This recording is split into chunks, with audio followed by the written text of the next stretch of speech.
everybody. My plan is to blow. Hello! Welcome to Gildstone Gazette's premiere stream of the Rubian Strife. Oh, my dice. The main. Your dice. So, we've never been live like this before. We are a D&D channel on both Twitch and YouTube, and we are very excited to be streaming to the internet. We are all experienced D&D players, and what are you doing? Sorry, I've got people monitoring the stream. He's doing his job. How am I coming through, Aiden? Coming through good. Okay. So I just took the headphones off because I was checking. awesome. What are you doing? Shut up. So let's go around and introduce ourselves. Not our characters, just us. So. Hi, I am Kit. Nice. Oh my god. Hi, I am Colton. Hello, I'm Aiden. Hi, I'm Jacob. Hi, I'm Lilli. Hi, I'm Cade, veteran D&D player of 1 year. Hi, Kate. Hi, Hi. Kit. Someone get this man. Hi. Someone get this Hi, man a gold Kate. star. And a Just cookie. right on his forehead. I was thinking the same. We don't have sponsors yet. We're looking for them. So there's not really much to talk about. So without further ado, let's get into the first episode of the Rubian Strife.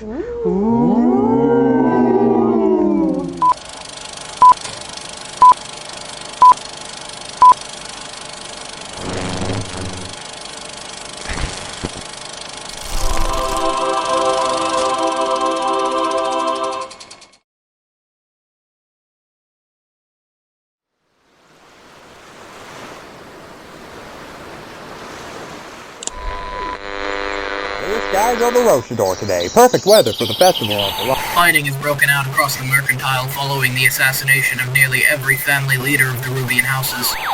What remains of High Command have enacted General Order 13, calling all mercantile forces to return to Rubia immediately.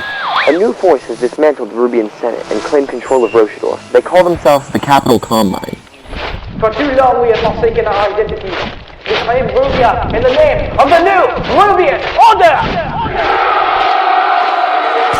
The Commoners' Republic calls for a truce. Let independence stand. Let peace stand. Retreat! 1 million Combine Legionnaires have fallen before Scary Vault.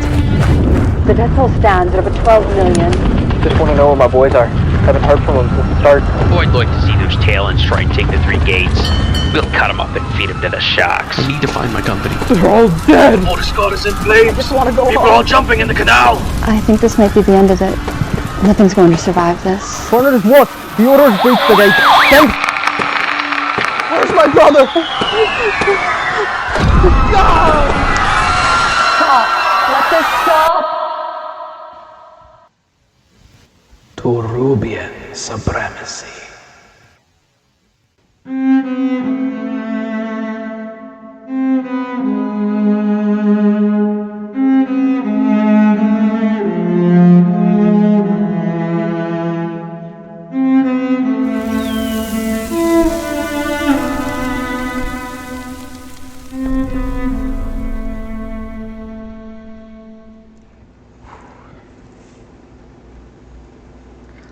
Our scene is set in the mountainous passes and sprawling lowlands of Rubia, an ancient continent where blue peaks slope down to meet golden shores. It was once the seat of power across all lands and seas, under the formidable banner of the Rubian Mercantile. For 3,000 years, the home continent prospered from the profound innovation of the Rubian people, and the equally profound exploitation of those deemed beneath the common order. The Mercantile saw grand cities erected, industry spurred by corporate interests, and the borders of the commercial empire broadened to distant coasts by gold and sword. No matter how rich they grew, nor how far their blue eagle flew over the horizon, the noble families of Rubia were never satisfied. As greed exacerbated their already egregious abuses of the lands they'd conquered, the Rubians found themselves engaged in warfare with native rebellions across the colonies. Despite their fight, no one ever truly believed the Mercantile could be toppled. For the Rubian Legion commanded tens of millions. The sails of the Roxmarine blotted out the sun, and the greatest minds of Rubia devised engines of war that their opponents could never hope to construct. The Rubians were conquerors of endless might. However, at the height of the colonial conflict, from the Crate Desert to the Aegean Isles, the mercantile was stretched thin. Nevertheless, in an expression of their hubris, the noble families gathered in the Rubian colony of Talamar, where, realizing the opportunity, Aegean rebels struck with ferocity, severing the opulent head from the Blue Eagle's shoulders. Nearly all the nobility and the colonial leadership perished as Viceroy's tower fell. Word spread fast, anger and despair took hold, and chaos ensued across the world. Soon the forces of the mercantile were recalled back to Rubia by what was left of the High Command in a futile attempt to salvage what was left. Not all obeyed the order. In one stroke, millions were freed from under the heel of the mercantile. Independences were declared throughout the colonies and at home. For the first time in thousands of years, the dream of the eternal mercantile was in doubt. The people of Rubia realized that they did not have to accept the order they were born into. Rich and common, Rochadori and Roan, slave and free. They all saw that they could forge their own way. But what they came to understand was they did not share the same vision. Upon the northwestern peninsula of Rubia, and the capital city of Rochador, the commanders of the Rubian Legion and the Roxmarine, the Rubian Navy, used the remaining mercantile forces to seize the metropolis and its 20 million inhabitants under the banner of a new legionary and naval alliance they dubbed the Capital Combine. Under the martial law of this regime, the mission statement of Combine High Command was clear: to preserve the Rubian way of life in the capital, as they recalled it. A life of consumption and plenty by any means necessary. In that mission, Combine Legionnaires marched south to secure the industrial center of Mortisgard, and when they did, they were met with another force that had already laid claim not only to the factory fields of the south, but to all of Rubia. The new Rubian Order. From the smoggy southern capital of Roans, once the primary production city of the mercantile, the mysterious leader of the new order, known only as the Vor Marshal, declared that the fall of the mercantile was the fault of northern nobles and the exposure of Rubia to foreign influence, and that the people of Roans would no longer tolerate Rochadori domination. The fighting has claimed over 12 million lives. Rubian lives. New factions rise and fall day by day, as brothers and sisters raise swords to each other in the name of their cause, whatever it may be. But let us find ground in the conflict, where our story is seated. Nearly a year on, the fighting, after being stalled for months by the winter, renews with clashing offensives in the spring. We begin in the cold, desolate aftermath of a battle with no victor. One of the bloodiest engagements the war has seen, the Siege of Farnard, an ancient and isolated Rubian fortress under the control of the Capital Combine in the Central Mountains.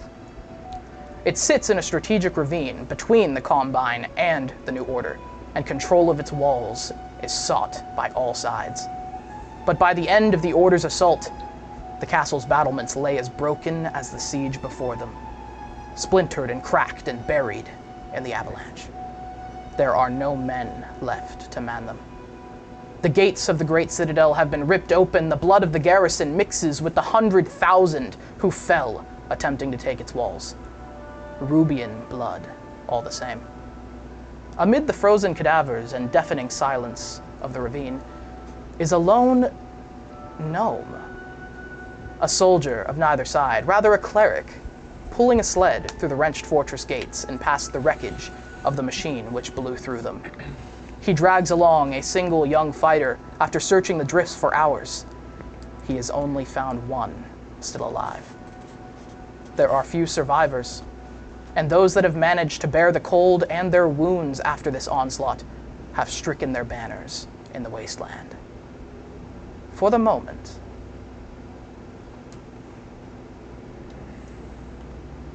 I'm going to dismiss everyone except Cade. Mic's off. Mic's off, and then unplug them. Don't move them from your lapel.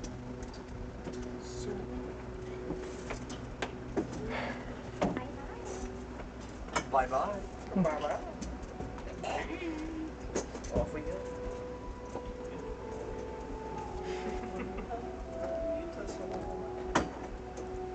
This always happens when I'm with groups. I don't know what it is. Bye-bye. Bye-bye. So, describe your character for us. So, my character is a short man, very common for someone of his species, that being a gnome. He is middle-aged, but what that means in gnome years, I will leave that for later, with a tanner complexion and graying white, almost salt and pepper hair, long, messy on his head, and a very usually well-kept bun, but through recent events has become very tattered and messy, with straying hair going across his brow. On his face, a full, well-kept white beard with a mustache.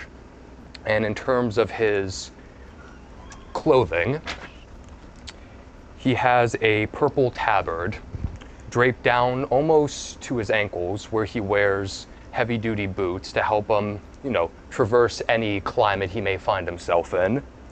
And atop the tabard is a silver gorget, kind of placed along his chest. And along one of his arms is hold on, sorry, I'm drawing a blank on the name. Pauldron? A pauldron, a green pauldron with 2 markings on it to distinguish his rank. And of course, as he's mushing through this cold, unforgiving climate, he dons a dark silver and black cape with a hood over top his head. And the more important feature of this cape being on the back, a deep purple orchid flower. So, you find yourself in the dredges outside the fortress walls. The terrain is littered with broken machines, machinations, as well as countless bodies.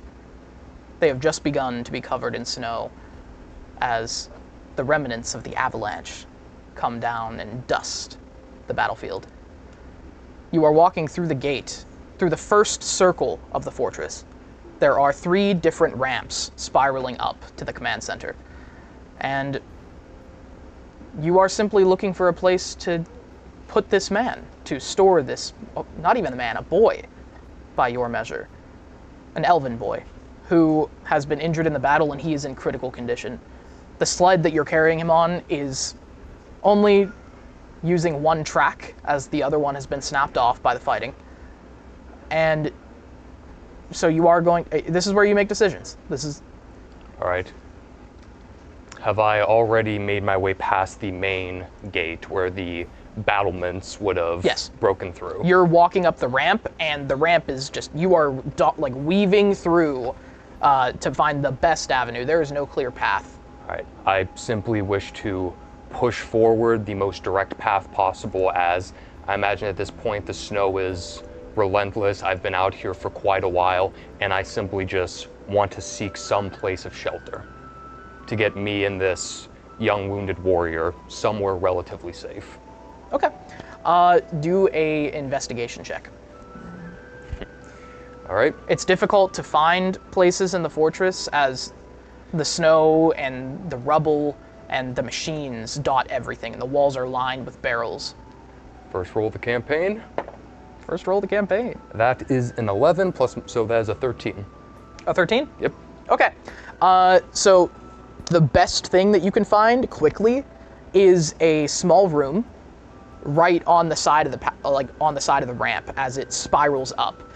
And the door, you approach it, you dust your hands to see what's going on. And the door itself is like, you can see on the fringes of it, it doesn't seal quite well, but well enough for anything that you're looking for. And you're kind of forced to stop there as the pile of corpses gets even more intense as you head further up the ramp. So getting the sled through that is going to be harder.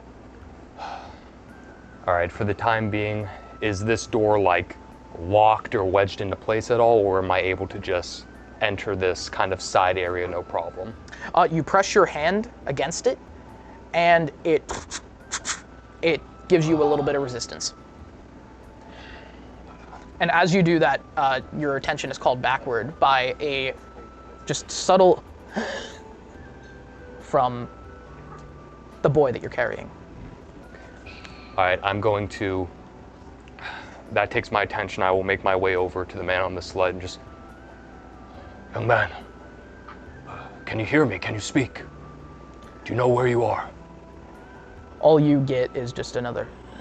And you can see explicitly that there is a gouge in his left breast. And then there's also a cut further down on his thigh and his left side, or sorry, his right breast, and then his left side and his left thigh. Is there anything that is currently like bleeding at the moment? Yes. Like open wounds that all of them are bleeding, but to get a better sense, you need to take off his armor. Well, I'll leave that for a second. He's wearing a heavy half plate. All right. The wind picks up. All right, I'm going to, this ought to be fun. I'm going to go up to the door and try to just force it open by just like running my shoulder into it. Okay.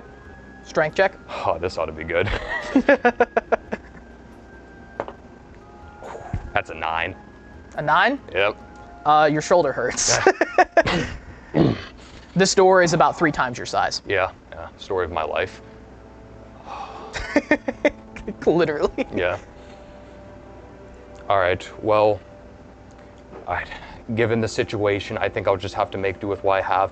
I'm going to kind of take whatever, I imagine he has like a chest plate that he has on at the moment that's kind of covering up the wound. Yes, a black steel chest plate. Okay, I'm simply going to remove that so I can tend to the wound on his right breast. Okay. So I'm gonna take off that piece of armor and just... Immediately he begins to shiver. And your hands, do you have any wraps or anything on them? Not at the moment, not that I know of, no. Okay. When you touch the metal, you get like a ugh. You wince at the pain, the cold, frozen burn that it gives you. It's not bad, no damage, but it's cold. Right. Okay. With that in mind, so I am going to go into basically my medical bag, take it open, and just recover any cloth or hand wraps I can find to just wrap around my hands or like hold on to them as I remove the chest plate. Okay. You're able to handily do that just very lightly, and as you pick it up, you can like feel the metal flexing in your hand. It's been rent, it's been stricken. There are several dents and bruises inside of it. And then as you reveal, not his bare chest, but he has mail underneath. There is a spot that has been pierced through with bent chains and a red cloth underneath it. The thing is, it was already red, so you can't really tell if it's bleeding too badly or not, but you can see flesh. And as you go in with your scalpel and your medical tools to treat it, you hear the crashing of crates and barrels behind the door. Is there any window at my level? It's stone, like a stone arch, and then a wooden door. And then you quickly hear, as well, the shuffling of feet. I'm going to drop what I'm doing, grab the sled, and kind of move around the corner of the small building away from the door. It's not the building. So next to the door, there is a siege engine, like a battering ram, that's been brought through.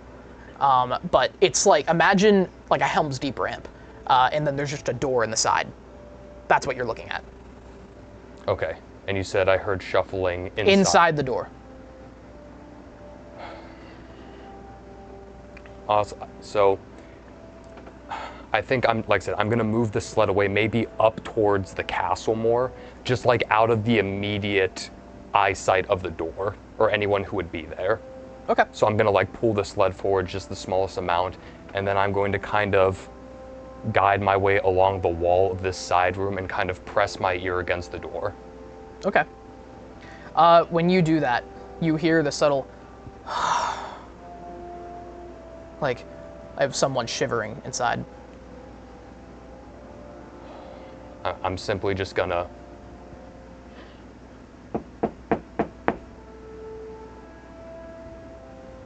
Any response? Is there a response? There's no response. Okay. If anything, more scuttering around, actually. There's no response. And you hear a panic shuffle, like a... I'm just... Hello? Someone in there?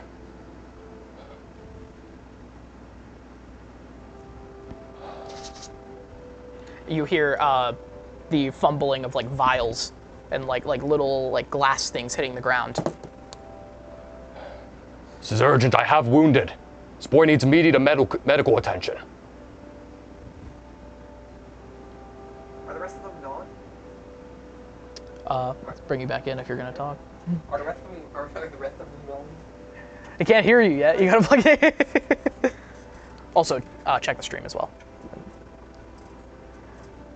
So, as I said, I'm just continuing to press my ear up against this wooden door. Are the rest of them gone? Who? Make sure your receiver's in. The people who were at the door. New Rubian order, combat, well, who, specifically? Look, it doesn't matter. I belong to neither side. I simply have a wounded soldier who needs medical attention and shelter now. Can you help? Can you help me get out of here? Are you locked in? Yes. Okay, are there any... is this like kind of like a tower structure or just like a little It's just hut? a door and a wall. Don't overcomplicate it. Okay, okay. Are you able to open the door? Is it what? What's the issue? It's blocked up. I'm gonna be of no help to you in that department. Is there anything you can use to wedge the door open from your end? I'm gonna look around. Is there anything I can find that would... Are you actually looking? No. Okay. Yes, there is. So I'm gonna start moving the stuff out of the way of the door then. Okay. Do I need to do anything for that, or is it there's a cabinet in front of the door. Okay, so it's not actually locked. It's just... Yeah, no, I know that. I'm gonna try to push it out of the way of the door then. Strength. Oh boy. Cade, you're just, or Guillaume, you're just, with your ear against the door, and you hear the subtle of furniture. What'd you get? I rolled a 2, and that's a 1 for me. All right, you don't hear the subtle of furniture. Retcon. And you just hear a shit. Are you okay in there? This is a little bit heavier than I thought it would be. Hurry up. I'm gonna try pushing again. Okay. The soldier is shivering. That is a 12. 12? You're able to get it out of the way enough so that you can push the door open to a crack, and then you can begin helping him. And then you're both, the combined strength of you're able to get the cabinet out of the way. All right, so we successfully push the door open? Yes. Okay. And you're pushing the cabinet. I kind of stumble my way in as I open it. And Aiden, as the door opens, you are greeted with this chilling bite that you didn't think that it could get colder. It was already cold in this room, and this is worse than you were imagining. Describe your character. Okay, so Silas Kanea is around 5'10", He has blue eyes, a little bit tanned skin. His hair is auburn. It's very unkempt. It's a little bit like long around his ears, a little bit past there. Usually he wears a nice blue Rubian suit jacket over his business outfit, but at the moment it's all tattered up and torn from the conflict and everything. He looks thinned out. His jacket kind of doesn't fit perfect. That's about it for him. As I'm looking at him, what colors do I come across on this uniform, and would I recognize them with any current faction? They are blue and gold, and it's just basic Rubian. Navy blue and gold. Navy blue and gold. So nothing that indicates a specific alliance? No, those are the inherited colors of the Capital Combine. Okay. But it could be anything from the Mercantile. Right. So, like I said, as I push this door and I kind of stumble my way and just, help me out, quickly. And I go back into the cold and I grab the sled. Don't just stand there, come on! Do you help him? I will help him. All right, grab that end, quickly. And you can see as you are rushing to get the soldier in, he just kind of like stamps over with his hands in his jacket. All right, do we manage to pull him inside? Yeah, you can pull him in. Okay. Close that door, quickly. I'll close the door. As you close the door, it starts to swing out the other way and like flap back and forth.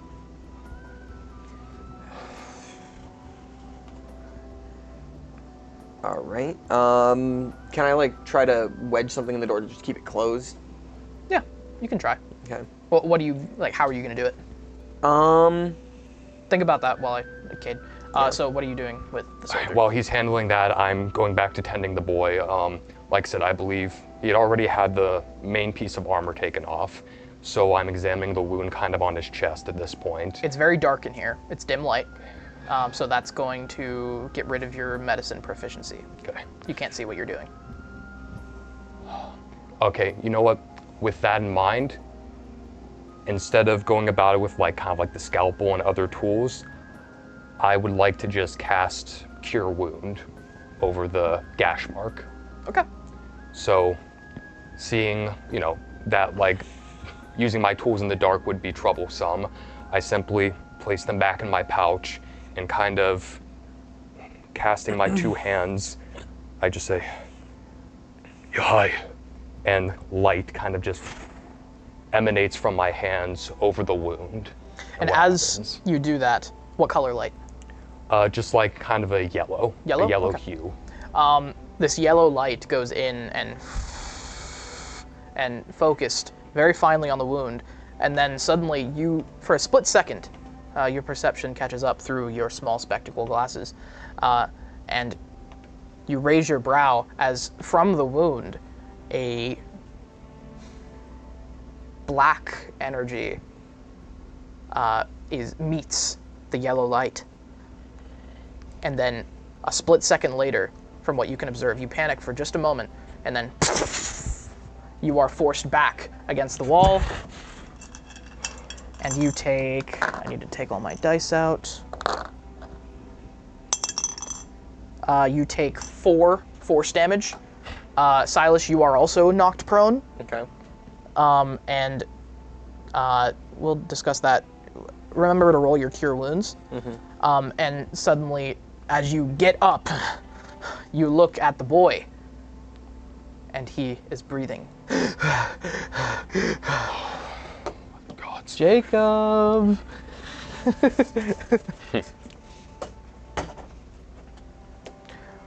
Check how his audio sounds. While he's setting up, could I do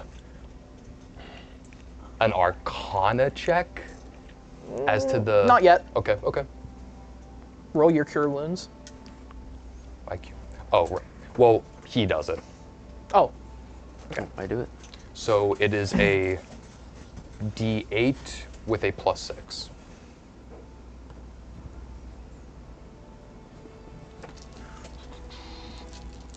turn up the music a little bit. Cool. Can you talk a little bit real quick, Jacob? Yeah, I'm talking right now.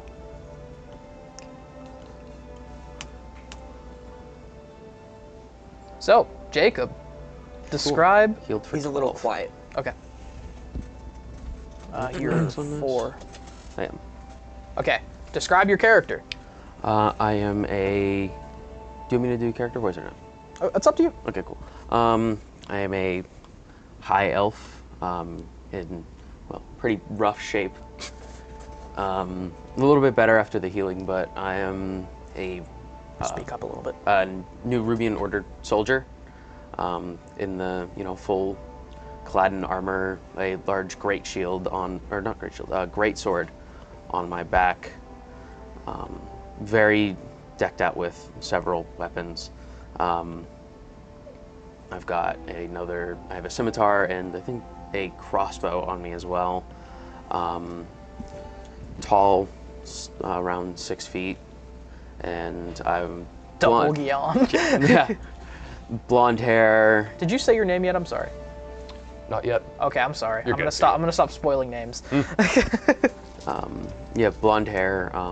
Just a little more slender than you would think for a soldier, especially with all of this armor on and with the weapon that I'm carrying.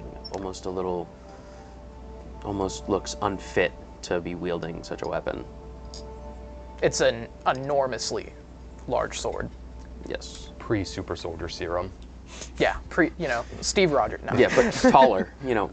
Basic high elf physique. Very not.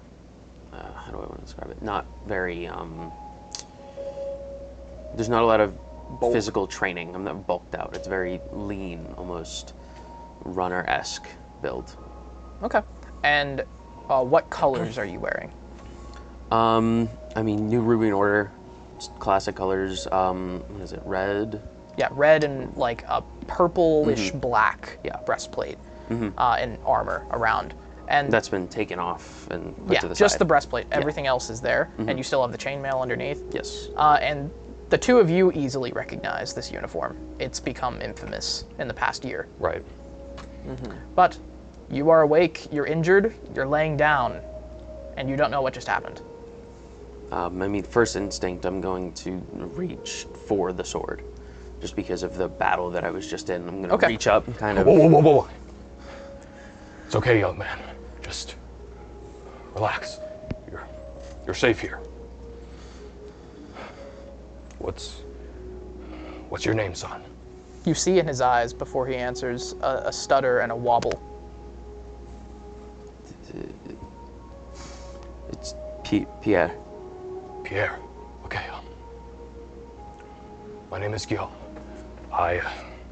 You were wounded in the snow.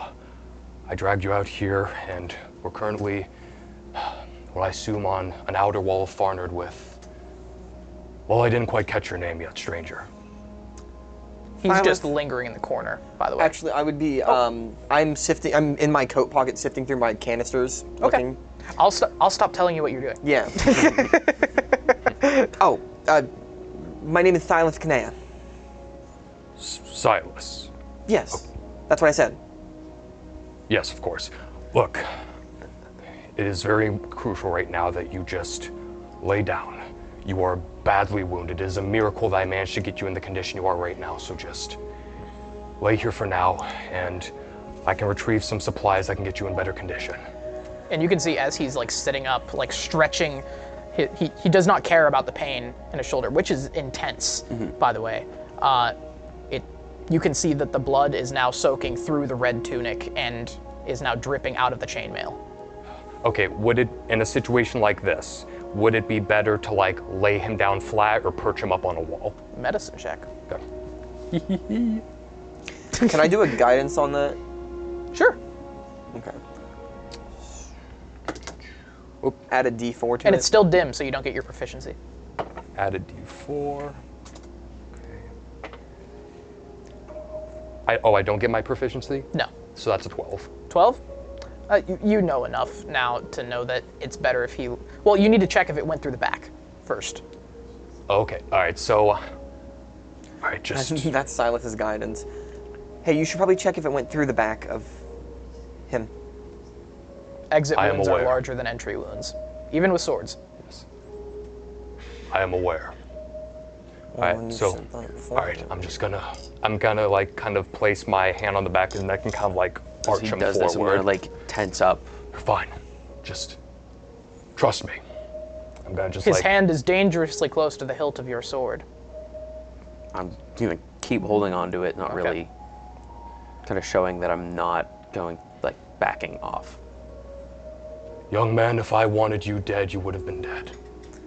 Please, let me help you. As he says that, I'll just kind of relax a little bit, still tense, still like have a hand on my other weapons in reaching distance so that I can quickly move. Do I take notice of that? Perception check?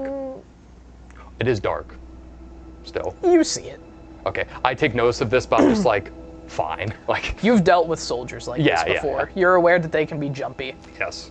All right, so I'm gonna like arch him forward so I can get a clear view of if there's an exit wound on his back. It's fine. And what There can is. There is? Yes. You have to like look between the plate and you just peel it back a little bit. But yes, there is an exit wound. You can see that the blood is dripping out the back, actually worse than the front. All right, so knowing this. Sit him up or put him on his face. All right. I'm gonna lean you against this wall, so just as much as you can help me, I'm like gonna try to kind of guide him back as much as I can, but he's double my size, so I'm just like... As he shifts his weight, the sled like breaks, like the last track, and it's just a haphazard thing. It pisses you guys off. It hurts your shoulder. Kind of like I'll help him out at this point. I feel like he's not after what he said. I'm okay. You're able to get to the wall just fine. All right, so seeing the exit wound now. Let's see, I've already.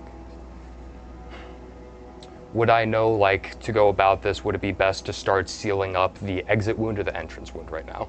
The exit wound. Okay, so I'm going to kind of, kind of bend his, is it like more on his right? It's right behind his shoulder. Okay. A little lower.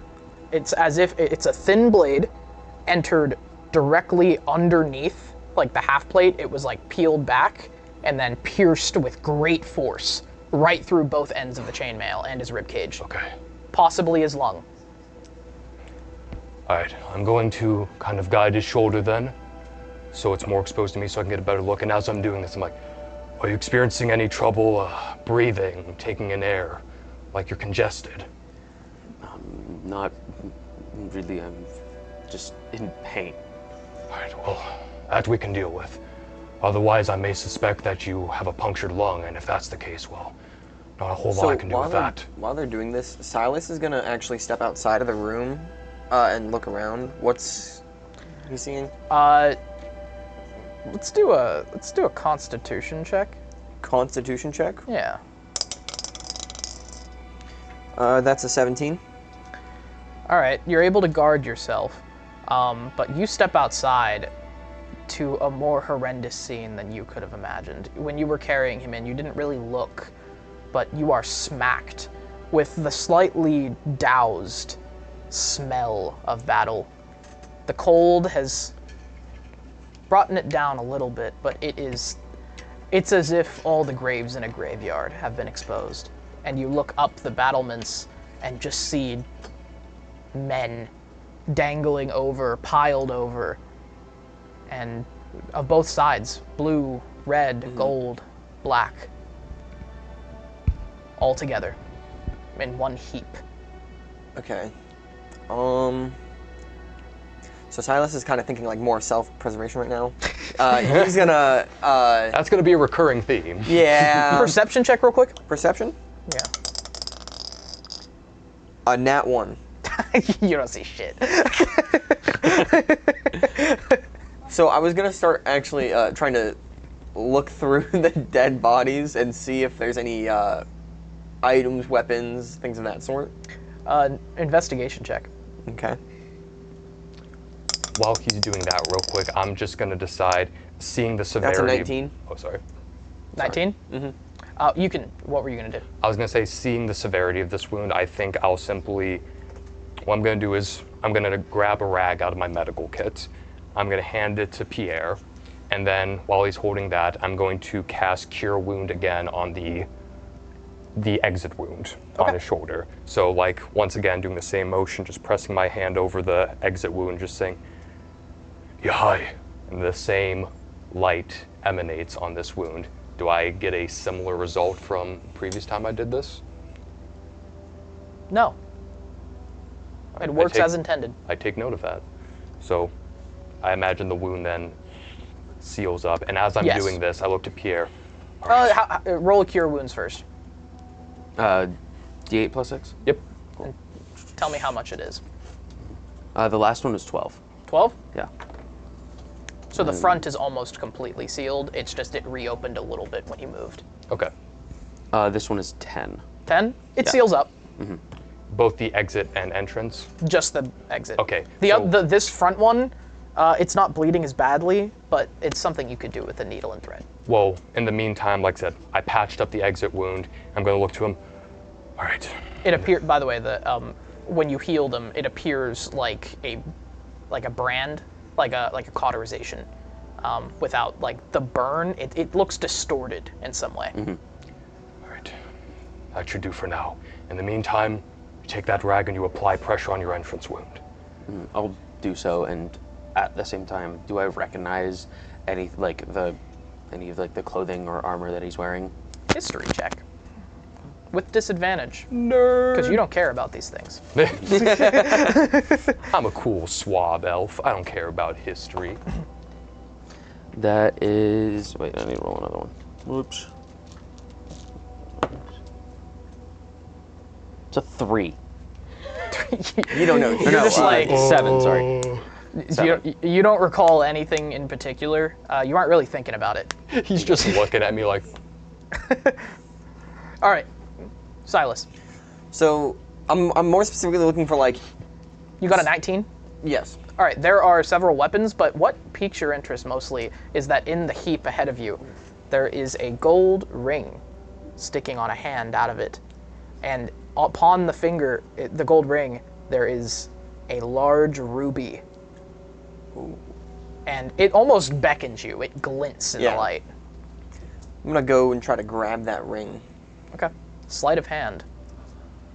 Now this is what I'm talking about. What's my sleight of hand?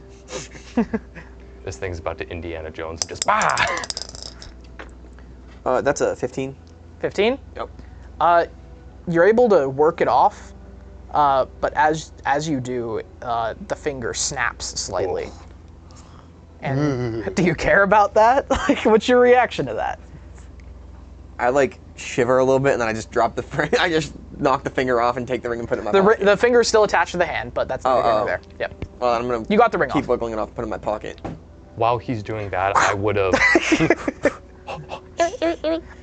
Another perception check, sorry. Real quick, I would have started to like go around this area looking for additional equipment as at this point in the conflict, I'm running pretty low on medical supplies. Could I make an argument that I come across Silas while I'm going about? Because I can't imagine he got too far. So you guys leaving this room?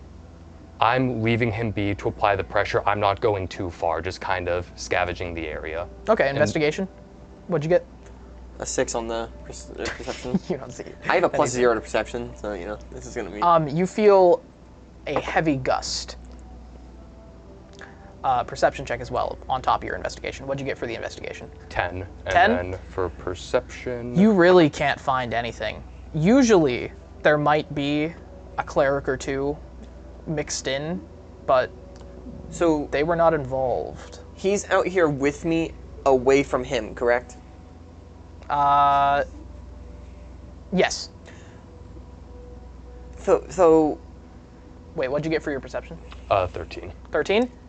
You feel a heavy gust of wind as well, and it makes you look and like arc the corner a little bit as you're moving around the slope, and you see this enormous cloud of white snow off in the distance, several miles off, but it turns in clouds, slowly inching possibly in your direction. Does this mean anything to me? It's a blizzard. Oh, well, I'm sorry. I was more like imagining like almost like fog or something. Okay. History check. History check. Do I remember storms? Meteorology check. So, all right, but so do I come across the same scene that Silas did? Just the essentially. You already saw it, but yes. So, and do I? You guys are right outside the door. All right. Really, it does not take you very far to see all this. Well, I will kind of. It's a very busy scene. Walk up to Silas and just kind of viewing the landscape. Just. What a waste. So you can't see like the whole landscape. I'm just telling you. Just you're inside the walls. But like we can see outside. No, not right now. we can't. Just you can see the fight, the remnants of the fighting Inside. inside on the ramp. Gotcha. But that there's still like corpses. There is actually an entire pile Okay. of people that perished over each other. Can I see 20 this? feet high. Can I see this like through the door? Depends. Are you It's dark in outside? there. Where are you? So if I'm, where did you guys lay me? Did you You're lay me leaned like up against right? the wall in the room. Is Yeah. it like in eyesight? Like, can I see through that the open door? Where'd you put him?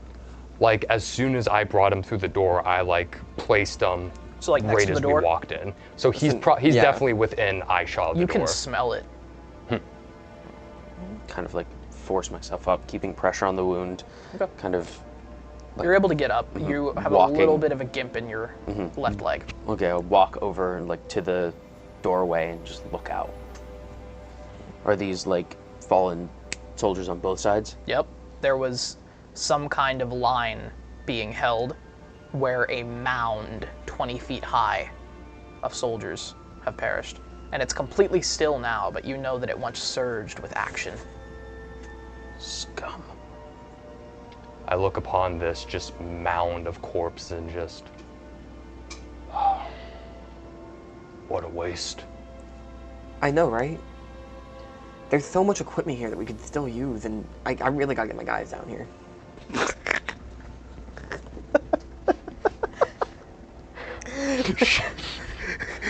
Don't laugh, that's messed up. It's so fucked up. You would prioritize the items and weapons of soldiers over the lives that carry them. Well, yes. It takes so much more time to make a weapon than a human. I thought I smelled the scent of blood and gunpowder when I first met you, Silas. Listen, I'm a businessman. These are very valuable. Is that what you call it? Business. The business of destruction and death. Very profitable in these times. Well, you gotta make a living somehow. Pierre, you're just listening to this as you're like struggling to stand. And the blizzard, you see the blizzard, and you see it turning like very violently. It's still several miles off, but they're bickering. Regardless, we don't have time to dilly-dally. I'm sure you see that as well.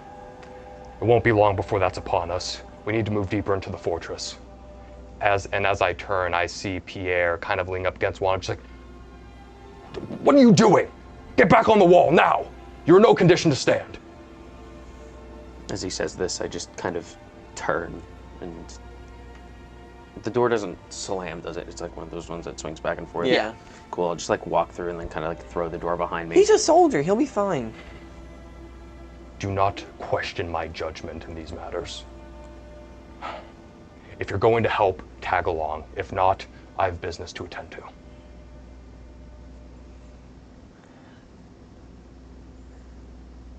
Silas is actually gonna like linger outside still. Okay. You can tell that like this room, especially with the state of the door, you need better shelter. And this will not do. All right.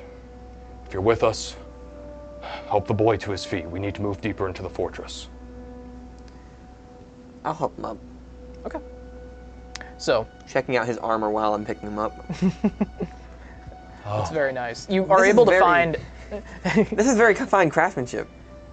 Kind of grab it and then put a rope. Tighten the straps. Well, yeah, I was thinking because he has the actual like chest plate. Is the chest plate and my helmet are off, right? Your helmet is off, yes. Yeah. Where is your helmet? Do you still have it on? I mean, do you want it with you, or did you throw it off? It was probably you probably took it off whenever you were checking me out. He didn't have a helmet on when you found him. When I found it, okay, so that thing's buried in snow then, probably. Gotcha. But there's several hundred just like it everywhere. Cool. So what I'll do is I'll take because the chest plate's not on me, so I'll take it and kind of like run a rope through it so that I can carry it on my back instead of on my body. Okay. So I'll have You're able to find that equipment handily. Just sling it over my shoulder and then... You're also able to find like some cloth to drape over, like get more layers on each of you. But as you move outside of this room, the very first obstacle that you're met with is the mound of men. For you guys, it is about 3 times your size. For you, it's about 6 times your size. All right.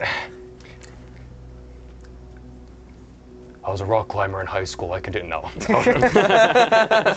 Just Silas is gonna just go straight through, like over, and just trample it. Okay. While holding Pierre. Or? Dragging Pierre with me. I feel like I could move on my own at this point. I'm at almost full health at this point. So as you step onto the corpses, it's actually more stable than you would have thought. There's not much shift, and it's almost like they've been bound together by the ice. Okay. And you actually don't need to check. You were expecting to have to struggle through these, but it's as if you're stepping on stone. Let's get going, little man, if you're intent on saving this soldier. Oh, like I've never heard that one before. Wait, so this mound of bodies, is this on like... It's in the ramp. It's like there was a shield wall, and then both sides threw men at it until there was a pile. So like this ramp, it's like elevated, and there would be like, is it almost like the a ramp bridge is structure? sloping up into the fortress? Oh, okay, I got And you. it's like, so there's the first wall, a ramp slopes up to a second layer, and then slopes up to a third layer. And then at the top of it is the command post. Along the edge of these slopes, is there like railing kind of wedging these bodies against the slopes the rail? are enormous. They're like 20 feet across. So they're not on the edge by any means? No, it's filling every inch of it. What's the condition of like the stone near the edge of this ramp? Crumbling. Crumbling? Yeah, and the outer walls are in even worse condition, and the tops of the walls, there are several places where they have fallen in with the barrage of the New Order's artillery. Okay.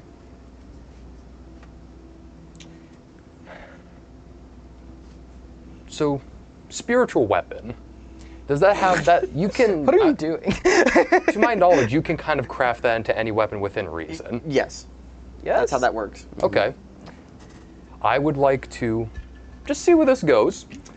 I would like to cast spiritual weapon into the form of a pickaxe and kind of hit it across the crumbling stone in the attempt that maybe some of this mound will collapse off the spire and I can make my way across the more, shallow corpse pile. Okay. So you strike at the stone. Give me... You know what? You just strike at it with this ethereal, like, pickaxe, war pick, your choice. And you loose one... stone cutting tools, check. What is that? Masonry is what it is. Mason tools. Well, I'm going to need help with that one, That Chief. is... What kind of check is that? I think... Don't say strength. Don't say strength. I think strength. Well, or no, I mean dex. like to... What's he trying to do? Hold on. To use the tools? I mean, it would... I would I don't think actually so. know. Hold on. With the complicated piece of machinery, it's a pickaxe. Oh, you just... Okay, perception. With proficiency. You don't have proficiency, but... Yeah, perception. Perception. That's a nat 20. Nat 20? That's First a nat 20. nat 20 First already? nat 20. Dang. On stone cutting. Or like masonry. Man of many talents. So you strike the pickaxe Back in into one college. of the, obviously, to you at least, obviously looser stones, and you step back as the top of the structure, and a bunch of the gravel that was being kept, like keeping the battlement in place, spills out into like a type of ramp, burying several dozen bodies in the process. And you kind of like hobble away as this happens, and it gives you an easier way up onto the next level. Okay, so as I'm doing this, am I kind of keeping up with, have I caught up with the two of them as they're going up their much higher mound? You're up there faster. Okay, so like as I'm walking by them, I'm just kind of. Well, you've imagine they're going like this to like up a ramp that slopes up to a second level here. You've just gone this way. Does that make sense? Yeah. Okay. But so I do beat them past it though. Yes. And up on top, as you both groups get up there, you see this is the artillery section of the fort, and there are several guns, large, like field weapons, siege cannons, things like that. There are several large ones, and then there's a lot of smaller ones, like picket guns, that are just built into the battlements themselves. Right. And at the stations, there are dead commanders. There are, what are they called? Dead artillerists. And then several of the other side, New Rubian Order that have flooded this area. They clearly overcame the defenses of pretty much every layer. You can see them dangling off the highest battlements, one more layer up, where you can actually see the command center of the fort. And up here you can also see that the blizzard is getting closer, much more clearly. We must hurry. That's most likely the command center of the fortress. That would be our best bet. And as I look across this, like, any bodies that I would even think to be in any condition besides dead as a doorknob? No, you can't. Anybody who would have survived this passed hours ago. In fact, you're kind of surprised that you found him. Okay. All right, well, like I said, so, all right, hurry along. That blizzard's gonna be upon us before we know it. So you guys up the second ramp, which is more sparsely populated, but still there are several corpses lined up. Mostly the defenders, the Capital Combine forces, the blue and gold armor. But then there are also, like, dotted in between them, arrows and crossbow bolts and gunshot wounds into New Rubian Order soldiers. They stormed this ramp with great force. As we're making our way up this ramp, I'm just going to kind of look to Silas, I imagine still helping Pierre.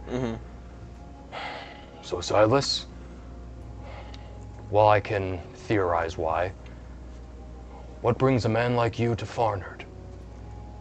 What else than business? Yes, of course. Open up a little bit. I'm trying. Being louder helps. So do tell, does a man like you have any allegiance or just selling to the highest bidder?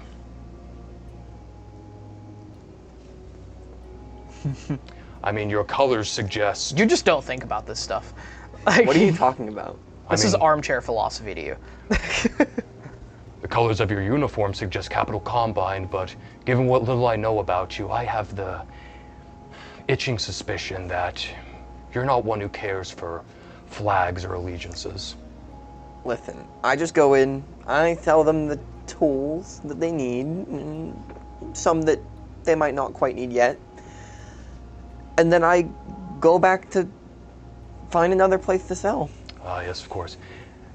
And leave people like our friend here to go and get killed by them. Isn't that right?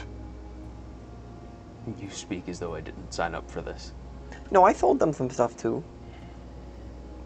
How do you feel about that? What, He's selling to both sides.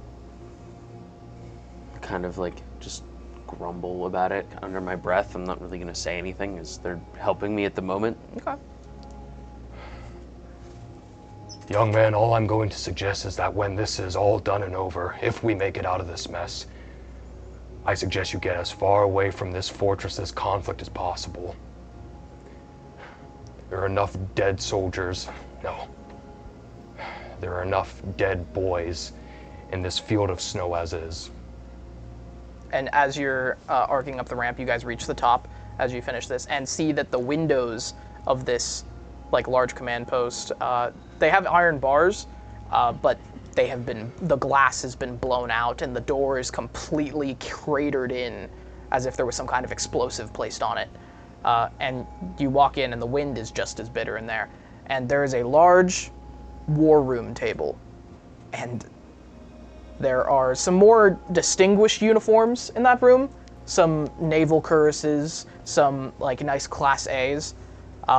Also, some like more of those like blue and gold breastplates. But so, they are combine. Yes, they are piled over this table, and you can see that many of them are sitting in their chairs and have pistols like at their side. And those that didn't take that way out, there are violent scenes frozen in time where both engagers were killed at the same time. There is a young soldier of the New Order with a spear pierced through his chest, and his arms like gripping a sword in a stabbing motion into one of the Combine officers' chest as he is like laid over the table like this, and it's just like frozen like this. And I'm sorry, that's not funny. But at the same time, I'm just imagining one of these officers just like, oh! So anyway, the Order. Sorry, continue. The Order certainly stormed this place with ferocity, and it seems that they won, but you also don't see any more of their forces. Other than. So. And this room will not do, but there is at the head of the room some kind of office that you can see. Has a door that's like kind of swinging open the same way as before. It's not sealed, but it is like open and broken down a little bit. The lock is completely blown out, like people got in there. Real quick, do I recognize any members of this high command? Based off of the rather decayed state, I'm sure they're all in. Perception check? What would that be? Investigation. Memory would be like. No, it'd be investigation. Yeah. You'd remember the faces. Mm. He's looking for something specific. That's a 5. You can't find anybody that you know for sure. You think that you might have seen one of the faces in the background during the peace talks. Are these? Can I roll a perception to see if I recognize any of them from the meeting? Investigation. Oh. Do I notice that Silas seems to be kind of investigating the higher-ups? That as is well? a nat 20. Okay. A nat 20? You definitely recognize the quartermaster of the fort. You don't remember his name, but he was the one in charge of paying you for whatever arms you supplied. And you never got paid. You see that, okay, now you see that he's taking a special interest in this guy. And he's one of the ones who took the easy way out, and he is like, his head is flat on the table. So I'm gonna, unaware of the people around me, of course, that man owes me money, and he had a very nice set of weapons on him. So I'm gonna go rob him. Be louder. That man owes me money, and he had a very nice set of weapons on him. You guys are. Well, are you putting Pierre down as you're mugging this corpse? I actually completely drop Pierre and go. Pierre, what's your impression of this scene? Like the ones who took their lives, like the first thing that would come to his mind would be cowards. Just absolute, utter cowardice from these people. So maybe you're observing one of them, just like trying to look at his face and figure out how you could do something like that. Mm-hmm. That's pretty much what's going through it, and I'm just kind of like, damn. What a waste of ammunition. I'm like, I'm not like, I don't have like pity. It's more like scornful hate, like, how dare Dereliction of duty. Yeah. How dare you take this way, and like almost. You can see the anger in his face. Yeah. And you see him doing this as well. Like putting up this fight, and then just to do that, you put up the fight. You went and I'm like kind of saying this to myself almost. Yeah, muttering things. Yeah, I'm kind of just. I'm like there. I'm there like muttering under my breath, like cowards. Like that's like it's like because I know, right? What a waste of ammunition. Who is this guy? They're like the You have like the two most hateful people. They're in the opposition. They're the oppositions of. Bro, I got a sociopathic businessman and a just maniacal maniac over here. Correction, maniacal fascist. Yeah, and I'm just standing there like I'm just allowed a little. to say that? Yeah, you can say that. Okay, yeah, you can say fascist. Good. I didn't say the other one that everyone thinks of. I'm just standing there like I'm just a little guy. Yeah, I'm like there muttering like about the cowardice while your comrades are and the people under you are off sacrificing. Yeah. And it finally reaches you, and you aren't having it. No, and then even then I'm like, it's because save this for an interaction. Yeah, save it for an interaction. Mm-hmm. But you see that he is like muttering under his breath, Yeah. and his nostrils are flaring as he's looking at some of these corpses. So what do I find on the body of the guy that owes me money? You find a amulet of the blue and gold eagle, specifically of the mercantile, not the new rendition of the Combine. I'll take that. Okay. You have to lift up his head a little bit, and like some of his hair peels out from his scalp. Ugh. But you get it off handily. Yeah. And you're actually collecting some really expensive stuff. What's it called? A roque amulet. Well, mercantile amulet. Roque amulets are different.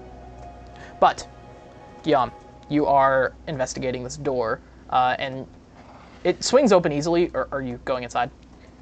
I'm gonna peek inside just to see like what we're working with. If there's a staircase maybe leading further down to the fortress, if it's just, I don't know, a closet with a broom in it. I don't know. Well, this door, you swing it open a little bit, and you're able to, like, you don't even have to swing it open, actually. You can look through where the lock was, where it got blown open, some kind of blunderbuss or something. The order, like, was forcing their way in. And you can see that there is a desk with several Combine prefix and several Rubian order, like, some higher ranks, actually, all dead. And one that catches your eye specifically is that sitting at the desk, there's just a corpse like this, just in front of it. You can't see what's behind, but there is a map on the desk of the fort. You can recognize that quite well, and bookshelves all around. And you can see that there is actually a hole in the wall next to it that's blowing air inside. Okay, so it's just like this, basically office. Yes. More or less. A command office of some kind.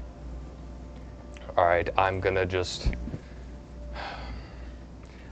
be quick about it because I don't trust leaving those two to their own devices. So I'm just gonna open the door and just kind of investigate, see, is there anything You both hear this. You hear the door creak and you see where he's going. Mm-hmm. Can I take the man's gun that he killed himself with?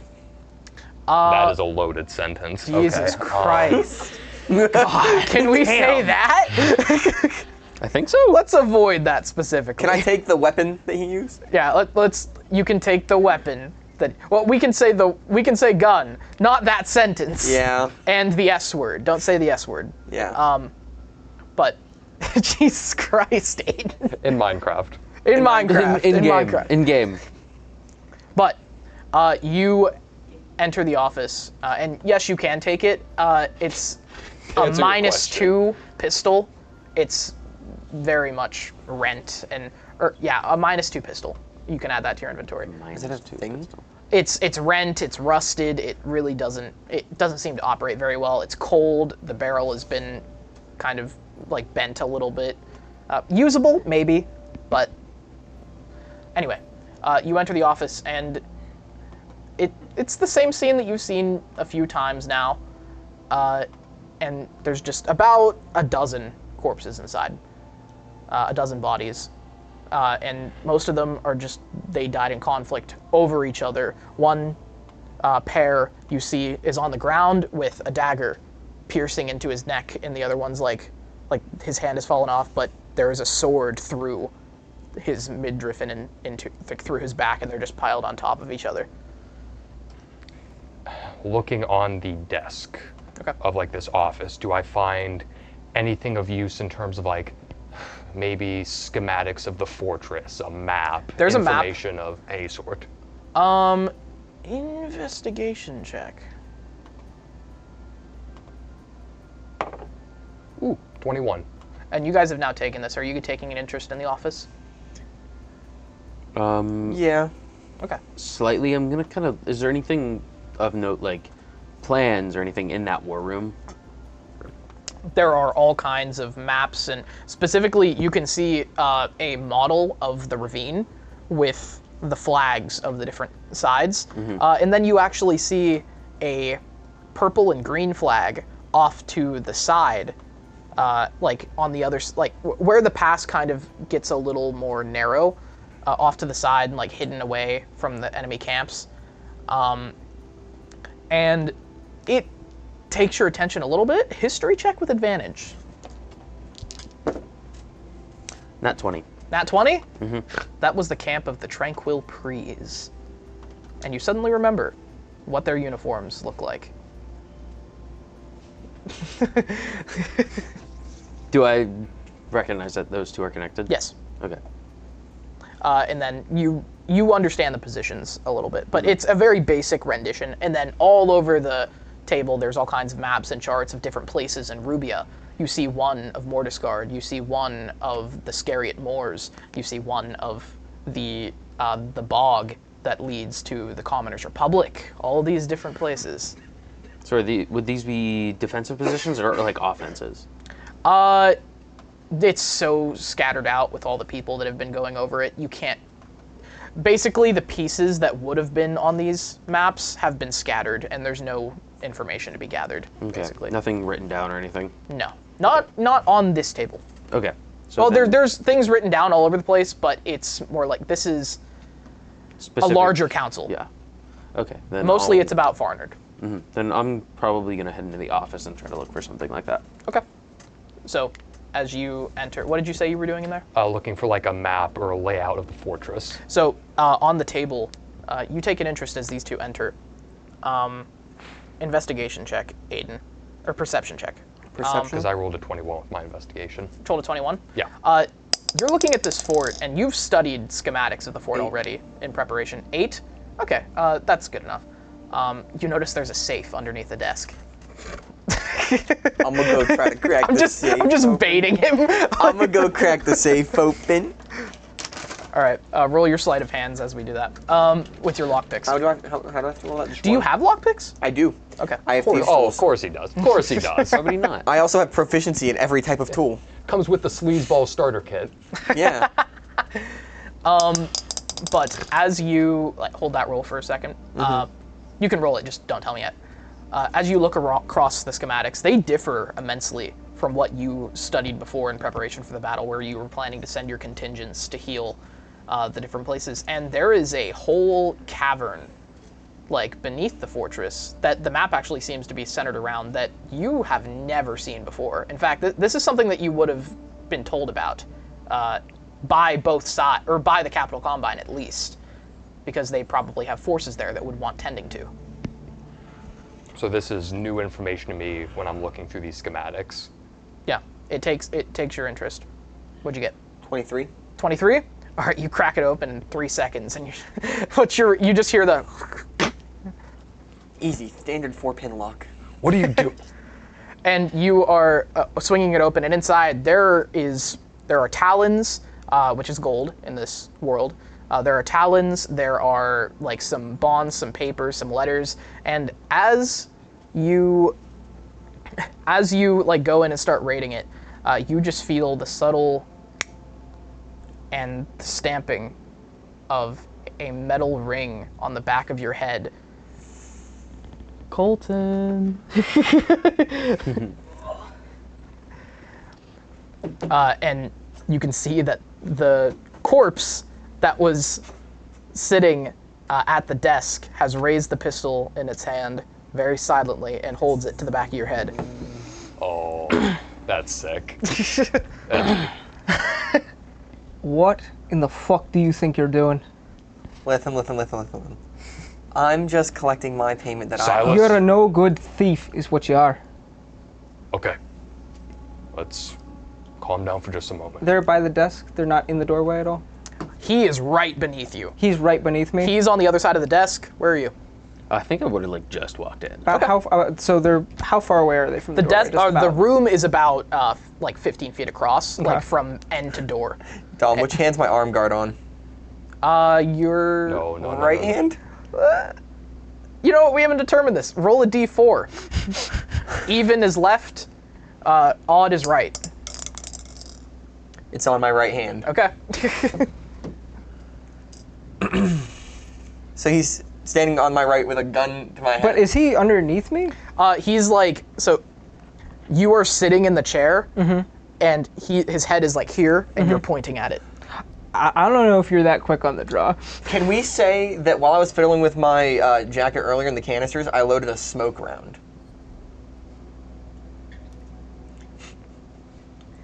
Did you? I was messing with it before. Is that really your first priority in this situation? I'm just saying, you could try and get a smoke round off, but I think the point blank shot to the Tell you cranium what, try to activate. Huh? Try to activate, and you have to roll the thing. Okay, I'm gonna activate it. With disadvantage. With disadvantage? Because these things have been through a battle. They're cold. That's fair. You don't know how if they're going Is to work. he reaching to activate this? Nope. No, it's just on his wrist. Okay. Perception check with disadvantage. That's what I was going to ask. Disadvantage. Bro, if my hair wasn't already white, I'd be graying from this. Oh my, Baroque, swear to As this is happening, do I recognize his uniform? What's the perception against? He is it against a stealth roll for me? From his metal cuirass. Describe your character. Sorry. Okay. No, Oh, yeah, you're good. we can do that. I got a 9 on that with disadvantage. A 9? Yeah. Do I stealth roll again instead? What'd you get? Do I stealth? Sleight of hand. Sleight of hand it? So this is like a combo of rolls. Yeah. That's a contest. So 14? my character is You're able. He's not noticing. Okay. My character is a mountain dwarf. He's about 5'4", 250 pounds. He's built. Big. got it. And he's got chestnut hair with kind of salt and pepper streaks in it, with like a mutton chop mustache filling up to his like shorter but longer hair that's kind of swooping back, like a very regal kind of sense about his the way his like hair is put together. It's not like out of place or anything. It's very like crisp and clean. He's got silver eyes. They pierce you. Like you guys see the eyes and his skin is very rough and like got like little scars all across it. But are you wearing a helmet or no? In this situation, I probably wouldn't be, no.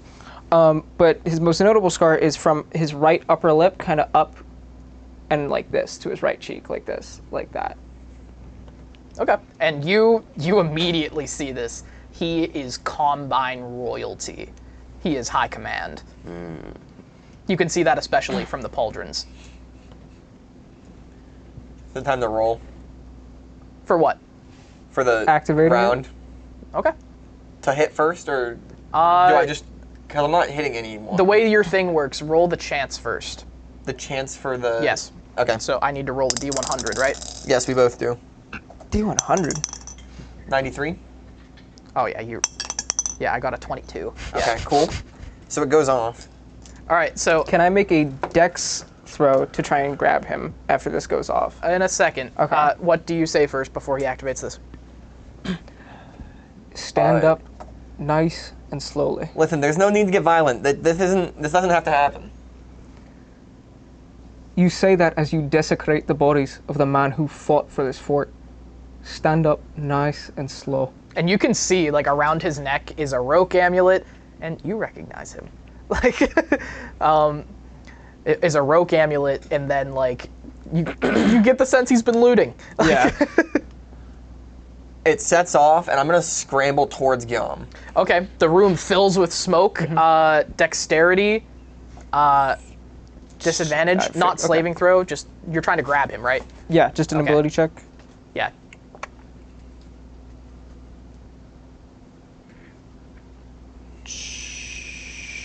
11. 11? Yeah. You can't get him. Okay. Constitution. A focus check. Save or ability? Well, let's do a save. Okay.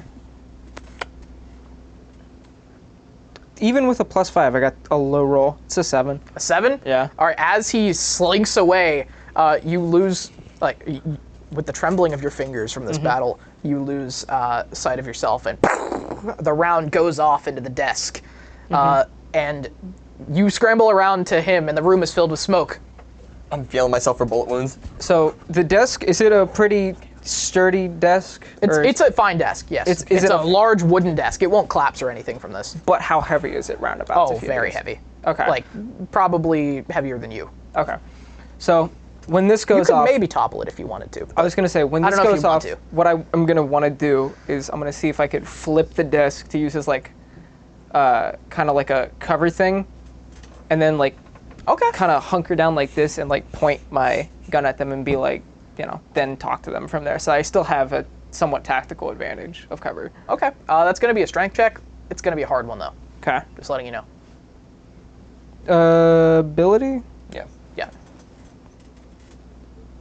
Probably Sorry, not. ladies. Probably not. It's only a 14. 14? Yeah. All right. You're able to push it up, and it teeters over. And what are you guys doing? All of you? I'm gonna stand to Guillaume's side. I'm booking it away from him, and I'm going towards Pierre. Okay, and Pierre's right in the doorway. I'm following him to Pierre. Yeah, because one. I'm gonna hide behind him. I'm hiding by people, so I don't. 3-foot gnome. As he's running towards me, I'm running towards this capital soldier. Okay. I'm gonna try to stop him. And you kind of had the room a little bit memorized. I'm gonna give him guidance. This is not your pistol, by the way. This is just a random gun. Yeah. There's another one loaded that your fellow officer was holding. Is it right easily next to within me? your reach? I was gonna say I'm gonna grab that one too. So the one I have, is that expended? Yes. There's no other rounds or anything. It's like a flintlock. It's like a flintlock. Okay. So kind of toss the one that I had that was expended and then grab the other one and ready it. But at the same time, also, if I can, I'm gonna ready my sword down out of view behind the desk. So it looks like I just have the. So the pistol. the layout of the room, is it just the desk and that's it? Door, desk, enemy, bad guy.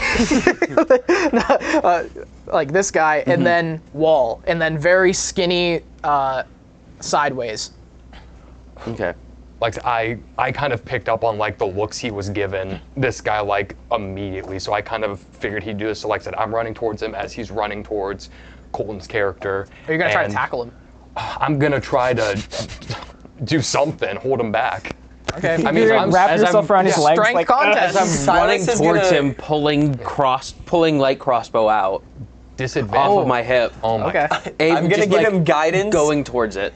Strength. He has full cover behind this desk right now, so you can't hit him. I'm just gonna shoot one at the desk. Okay. Just to shoot it at the desk. Disadvantage because he's still wounded.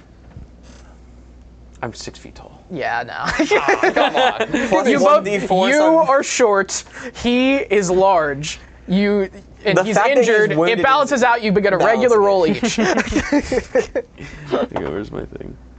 And then this will determine if you get you're just firing the shot. 21. 21? 9.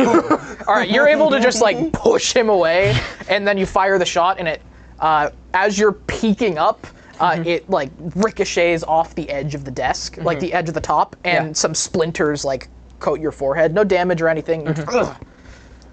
And then what's your move after that? I'm just gonna keep running. I'm gonna go to hurdle the fucking desk. Okay. Can I see him emerging through the smoke, or how thick is the smoke? It's still very thick. Still very thick. Yeah, none of you can see anything. You know where the desk is. Yeah, so that's I'm about it. running at the desk. Wait, do I want to hurdle? No, I'm actually just gonna try to shove the fucking desk at him and pin him against the wall with it. Question. Could I hear where he is if he's running at me? On Perception the check disadvantage. Okay, I figured. This happens very fast. And there was a gunshot. Yeah. Yeah, there was a gunshot. Nah, it's only a 3. Okay, yeah, you don't know where he is. Okay. You know he's coming. Yeah. Strength contest, advantage, disadvantage. Okay. Oh. I get advantage? Yeah. Okay. No. You're probably gonna be. No, yeah, you're 15. 15? 6. Yeah. 6? All right, you just ram your shoulder into this desk and start, like, I'm actually going to roll for damage for you because you're opening your wounds again. Okay. And you're going to take bleeding damage. So 2. Oh god. Lovely. No. So you actually I just fixed him. you ram your shoulder into this desk and it catches you off guard as you're reaching for your fallen comrade's weapon. And I already had it at that point, didn't I? It's happening while this is happening. Oh, So okay. all of this is happening at once. Yeah. And you start to push back, but you lose your footing. And basically, you start to stand up, and he rams you into the wall. You're going to take a d6. You're going to take 4 bludgeoning damage. Okay. And that should have been bludgeoning earlier with him, but it's neither here nor there. Okay. When he blew you against the wall. Right. And you're, okay. You stand up and you are pinned against the wall. The desk is pressing like into your like torso, like right here. And you're pinned against the wall by the desk, and you're face to face with this guy, and you can't see each other in dim light. And you have the pistol in your hand. I'm gonna kind of. He's face to face with me like this. Basically. So he can't really see me except the outline of where I am with the desk. You and can stuff. both. You can see each other clear enough. Clear enough. Yes. Okay. So what I'm gonna do is, since I'm like this, is just my lower half pinned? Yes. Not my arms. Your arms are free. Okay. I'm gonna try and reach out and grab him, but at the same time, I'm gonna just kind of tilt my wrist up so that way this gun is aimed like towards his torso. So even if I can't grab a hold of him and pull him in, I could still fire off a shot. Okay. A grapple. That could be strength, probably. Strength, athletic. It's at disadvantage because he's grappled. Yeah, you're grappled by the desk technically. So yeah, I'd say disadvantage to try and grab him. Within athletics, because it's grapple. Yes, athletics for you. It's opposing. It has to be dex for you. Okay. So that's what is it instead? The desk is technically pinning you, so Acrobatic. like he could just get out of your way. Yeah. So, yeah, dex. Lots of just regular checks ones here. We're making good. Just use a regular of dex though. Yeah, just regular. Just regular. Okay. 6. 6. My lowest was a 13. 13. All right. What do? You can grab his face. So what I do is I just, as he pins me up and he kind of thinks he's got me, I just reach out and I just grab like a big maw of his like throat like that with my hand and just hold it real tight. And you dig your thumb into like that kind of just grab, just like. As he does this, I'm reaching instead of going for the greatsword because I'm hurt. I'm gonna go for my scimitar on my left side. Pull that out. Can I push? You got this. As he does that, can I push the pistol directly into his ribs and be like, yeah, I wouldn't. Just and so I just. You guys kind of catch each other in a stalemate. Yeah, like Rocky, just like the little like. Yeah. All right, go, act it out. Screaming out, "Capital scum!" I wouldn't do that if I were to go lad. into a rage. Oh. Just like completely. Like, Jeff, stop him! All right, you got. We're gonna treat this like pseudo combat. You've used all your actions. You can't go into rage. Can't. No. Okay. It's a bonus action. No. So You've used all your bonus I'm just actions. screaming at him. All right, now you guys catch each other in this, and you two can now interact. I'm scraping myself off the Like wall. I said, there's no need for violence. Silence, shut up! All right, I'm going to cast one of my cantrips. Specifically, what is it? Was it Thaumaturgy? I believe that's how you Thaumaturgy. Yeah, that. Thaumaturgy. And one, I knew I'd struggle with that one. And one of it is your voice booms up to 3 times as loud as normal for 1 minute. And with that, I'm just going to rush towards them. So like, you have like what, like a dagger or a scimitar? I've got a scimitar. He's got a scimitar like pointed at me, and I have a gun like pointed like at him. He's got a hand on my throat. He's got a gun to my chest. I'm sitting there like this. Okay. We're basically at a stalemate of whoever. It's like a Han versus Greedo type thing. Yeah. Who shot first? So I'm going to, while casting this, I'm gonna run up to them. I'm gonna grab my dagger, kind of pin it up against his scimitar, place my hand in front of his like my gun arm? Your musket, whatever it is, Yeah. and just like I said, with this booming voice just now, it's enough! You guys are shocked by this, and it does take you out of it a little bit, but you guys have, your eyes are locked on each other, and they dart subtly to him.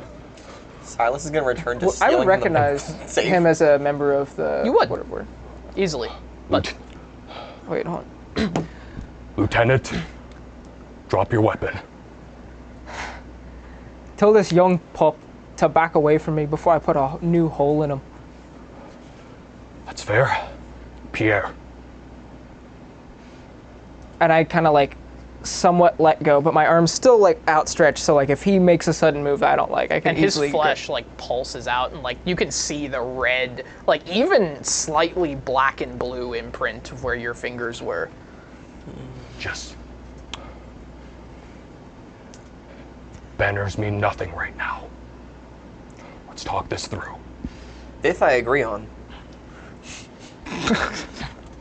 I'm sitting here rummaging through the safe still. Let them have a moment. I was gonna say, for God's sake. I was gonna say this. If I didn't have the smoke in front of me, pimp slap from the second that he The just smoke is immediately went clearing. for Easily. okay. Smoke is Yeah, I see him clearing going through the safe. Like, you gotta be fucking kidding me. You started this mess, and now you're rummaging through the safe. Yes.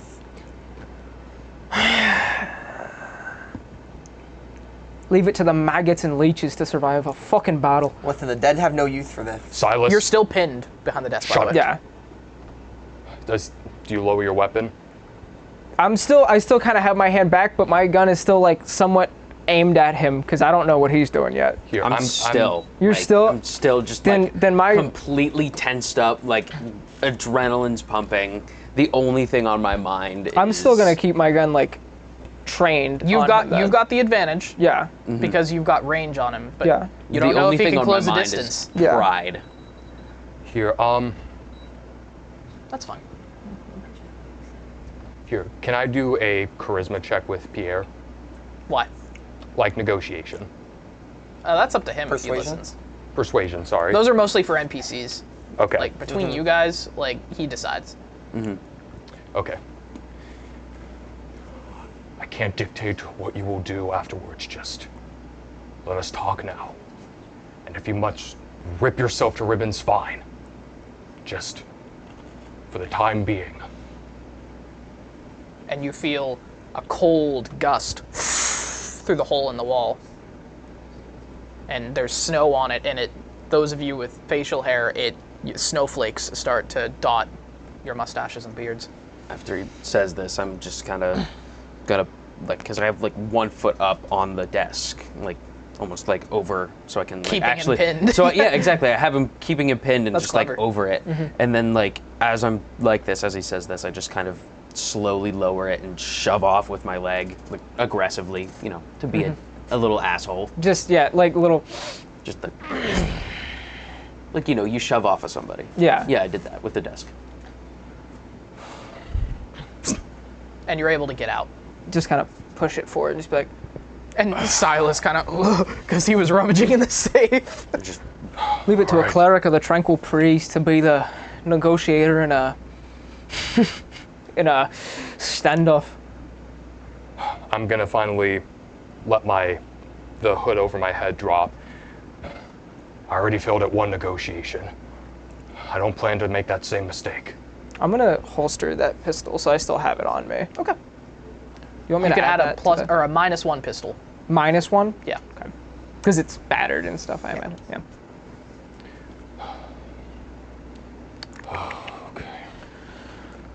Flint guard, right? That I am. I thought so. You at the now failed peace negotiations before the battle. I recognize you. Unfortunately, I was. Where that ass of a marshal of ours decided to poke the bear, as it were. Yes. I remember him being the stubborn type. A conceited highborn, more concerned with padding his own personal legend than saving the lives of his men. And look where that got him.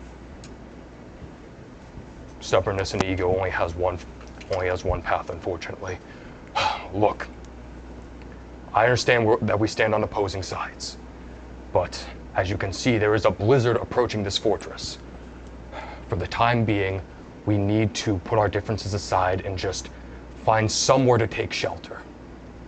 We'll get out of here, and what you choose to do in the free time, I won't stop you.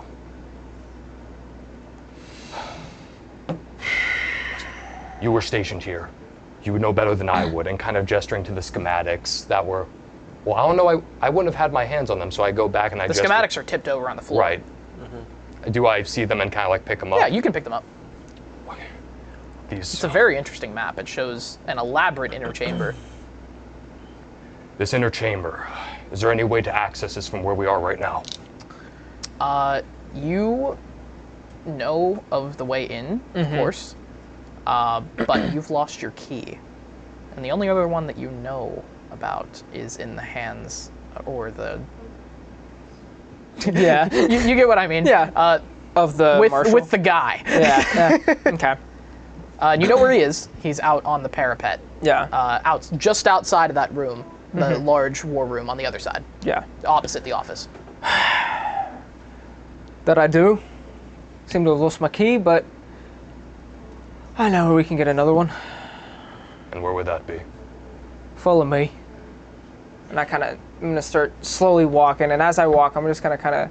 You're looking at the scene. Keep locking eyes with him for a sec, and then as I get to the doorway, kind of turn my attention towards the scene in front of me. Yeah. And what's your health? I forget. Were you injured? It was 32, now it's 28 because of the 4 bludgeoning. Right. You're all right. You can walk. You aren't bleeding or anything. Okay. Am I still bleeding? Yes, actually. So 1d4 bleeding damage. 2. I don't know what kind that is, just bleeding. And it's subsiding now, but is this you're not in good shape. No, definitely not. Say again? Is this still like that front chest wound?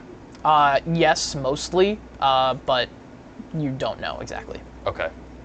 You aren't examining him. Right. As I'm walking out and I'm seeing the scene in front of me, you said it was like, I see some of them took their own, and I see... a large war room table extending from near the door of the office. But there's NRO soldiers, like... all over. But, like, they, in their last breath, tried to get a stab in kind of thing. They did. They did, but that's what I'm saying, is like... Yeah. A lot of... a lot of zero-sum games. Yeah.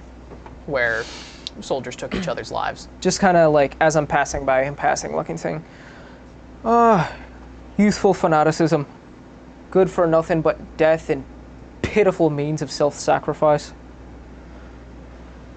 How's the stream? Check the stream. And then, kind of, as I'm saying that, just keep walking towards where I know the key is. While we're watching, like, after I can see that Pierre is, like, on a leash for now, I'm just gonna kind of, my stubby little legs, make my way up to Flintguard, and just, as I'm following him, just like, my condolences to your comrades. This could have all been avoided. Is that to me or Pierre? To you. To me? Okay. That it could... Oh, I'm sorry. No, you go. That it could have... As I said, if not for the vain personal glory of our commander and, the bloodthirsty fanaticism of the youth. Blame not the poor souls of the NRO. They're merely indoctrinated. Aye, but indoctrination, you can't really convince people to do something they don't want to do deep down. Isn't that true? Pierre, where are you? I'm just kind of walking behind. Okay. Nursing your shoulder. Yeah. Kind of taking that cloth that I had before and pressing it up against. So you walk through the chaos of the war room, and upon the parapet, a balcony. You get your first grand view, all 4 of you, of this battle. The wastes stretch out as far as the eye can see, and littered on every angle is a pile of fallen soldiers. Perception check, all 4 of you.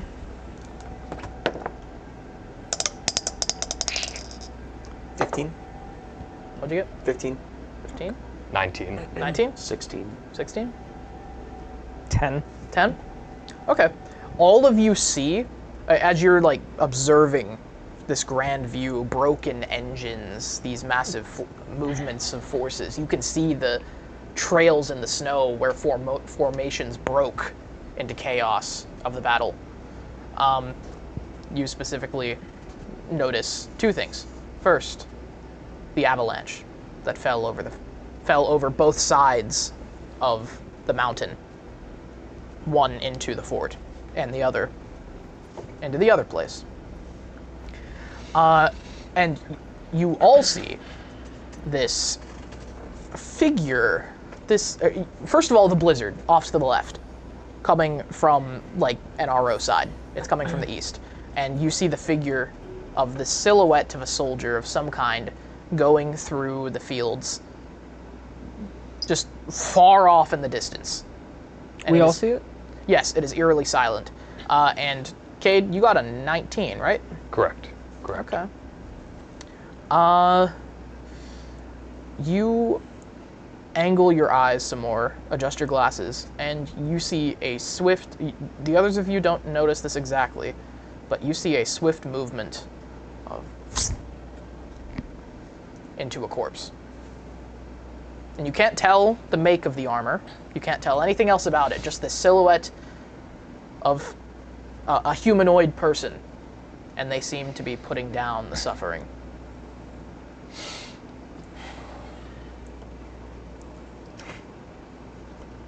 I don't know how, but there's someone still alive out there.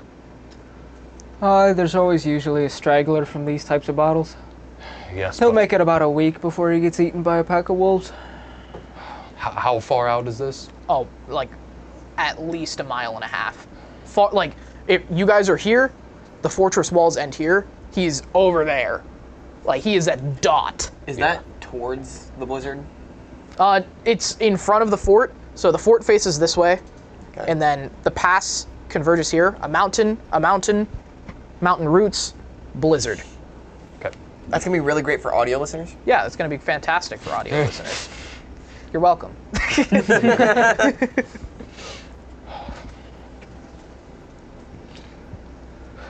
All right. We need to continue as we are. Us trying to go that far out into the blizzard, it's no good.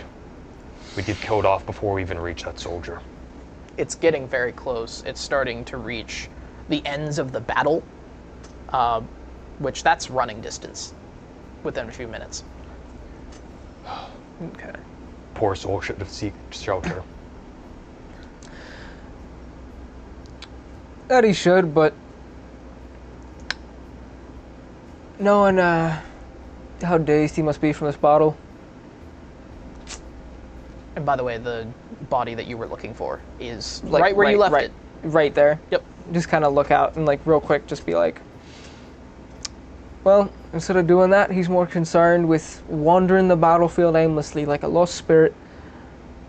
He's bound to become one here in a minute with that blizzard on the horizon. And then as I'm saying that, kind of look down and grab the key off of the guy. It's tucked on a string inside of his armor. Kinda And just describe that for us, the character. The guy? Yeah.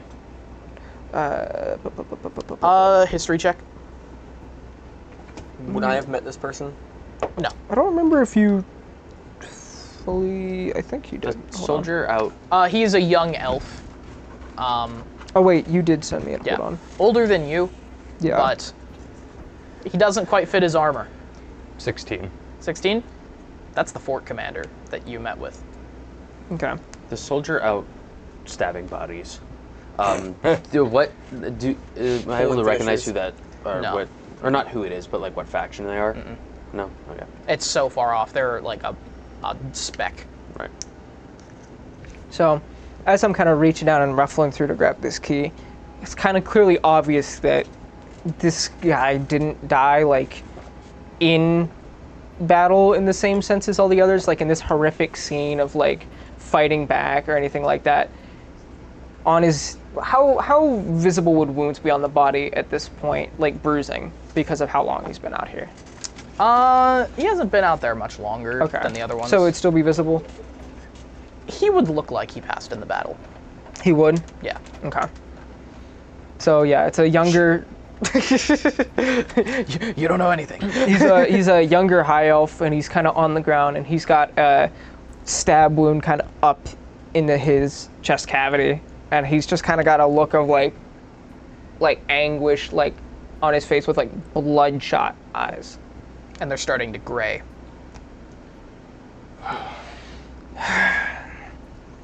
The look of like he got stabbed. The face you make when you get stabbed. You know? Yeah, pretty much. Yeah, It's like that et tu Brute face. yeah, pretty much. Et tu Brute. So you find the key. Yeah. So take it and just go. This will get us where we need to go. All right. Well, lead the way. We don't have much time.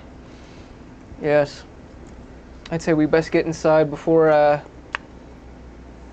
that blizzard on the horizon decides to turn us all into past memories.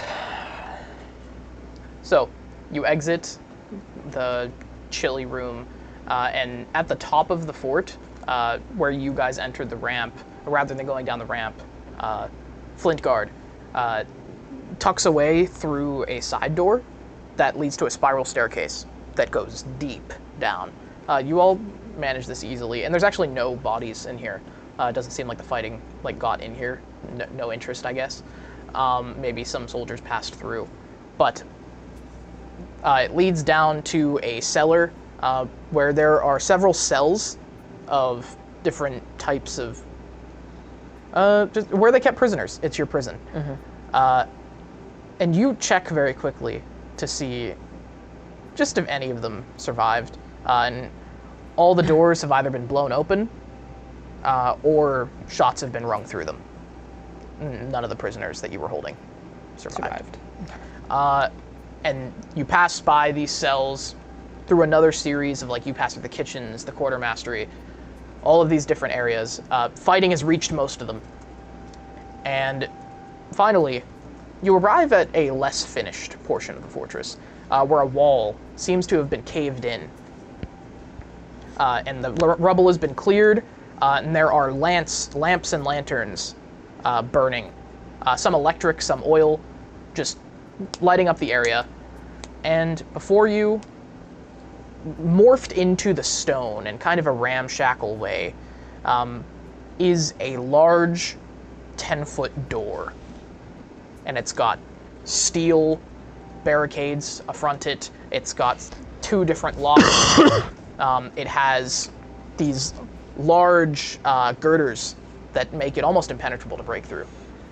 And wait, did you say your first name? I don't think so. I don't think I did. Okay. Flintguard goes up to the door and inserts the key into one, and then the second, and then those locks slowly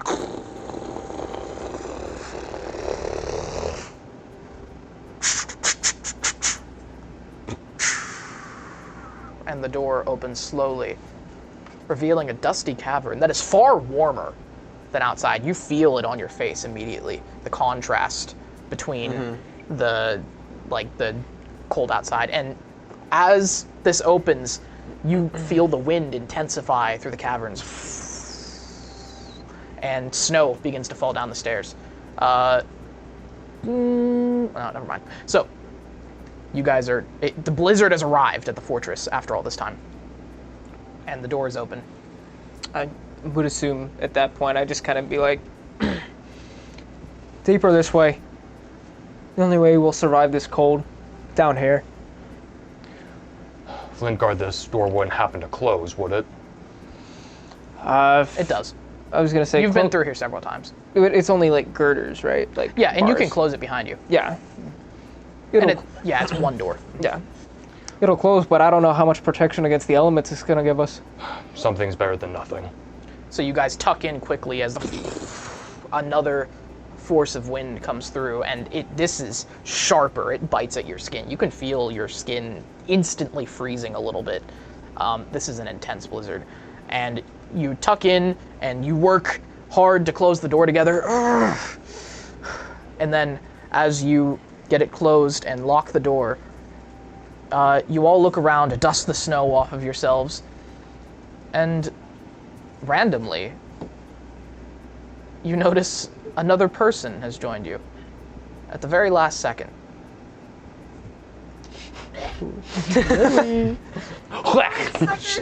Uh-oh. She seems to have, you describe, she seems to have snuck through the door at the very last second. And she seems to just be joining you guys. Out of thin air. Yeah, out of thin air with no hostile intent. Yep. Perfect. How many horrible things can Silas So, say? describe your character. What? So, you just see this girl, this like half-elf girl, who just comes in. Her hair's a bit of a mess. It's like in this like bubble braid, about like this short. She's like has like dirty blonde hair, purple eyes, and you just see her outfit kind of being torn and like disheveled, and it's like a uniform, like a woman's uniform.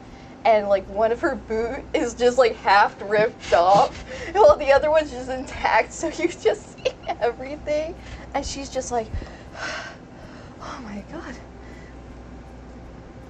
Hello. 2 questions. Who are all of you?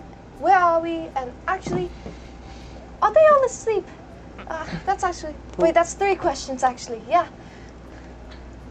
And also, I should add, she is wearing a Combine officer's uniform, with no insignias, and wrapped around her waist is an NRO flag that's been torn and tattered. I'm just like... Flint Guard, is this one of yours?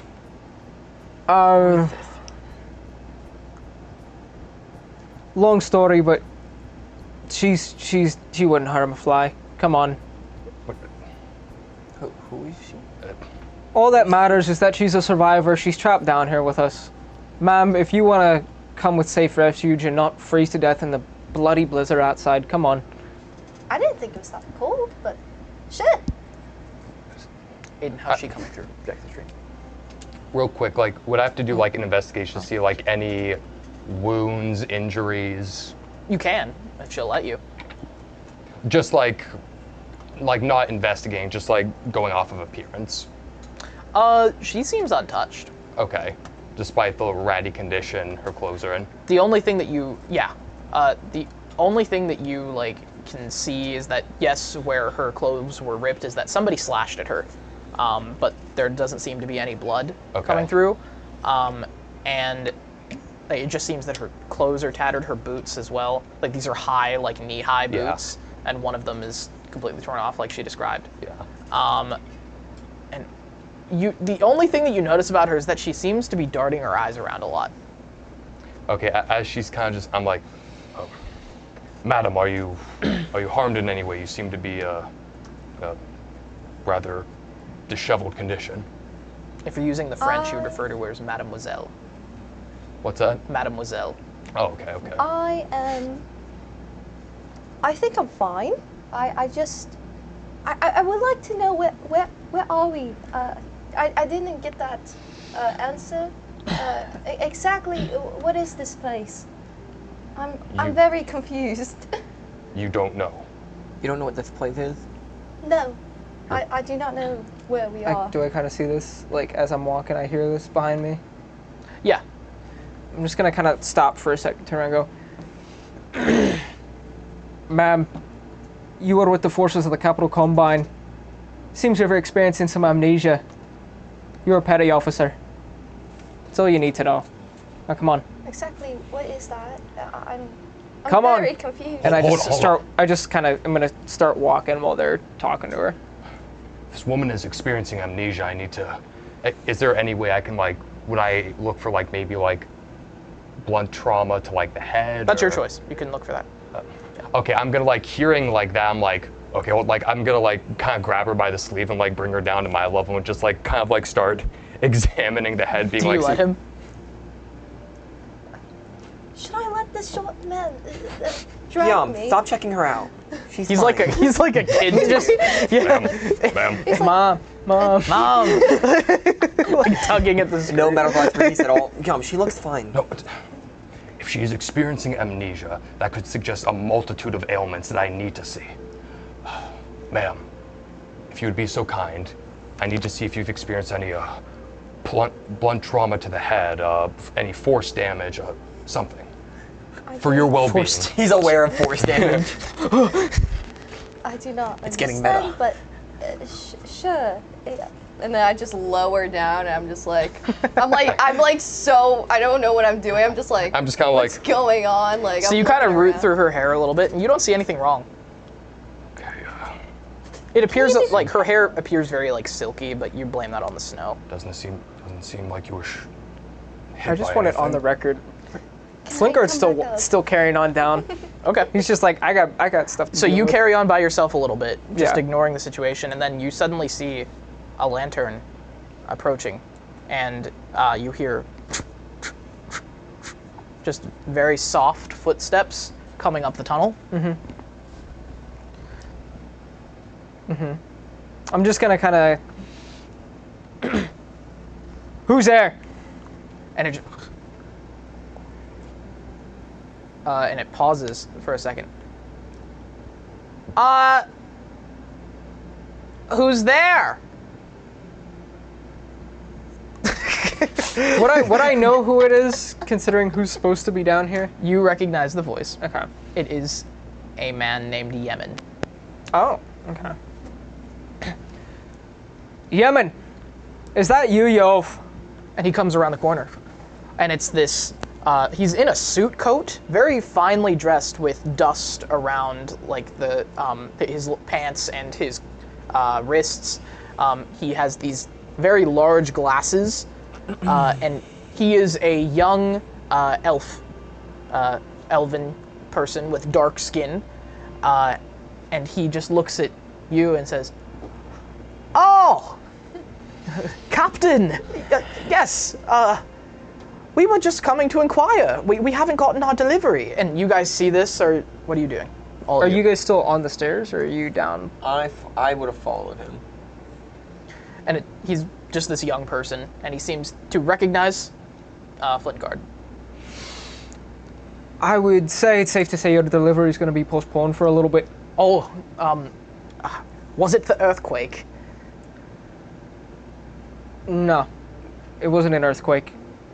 The NRO attacked the fortress. As I walk into view.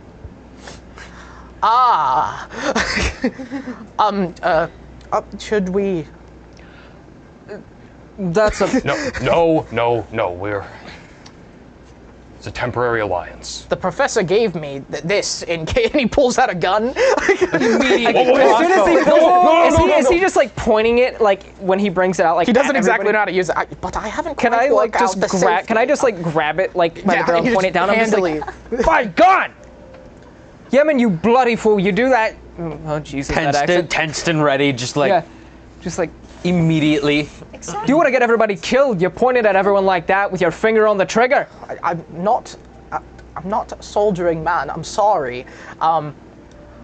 So the order attacked the fortress? The Order attacked the fortress, yes. Okay. And did we win? Safe to say nobody won. What matters though is Are we did still you funded? No, that's the wrong question to ask in the moment. I'm sorry, sir. did have you and the professor found what it is that we were looking for? I thought we weren't supposed to discuss this in front of anyone.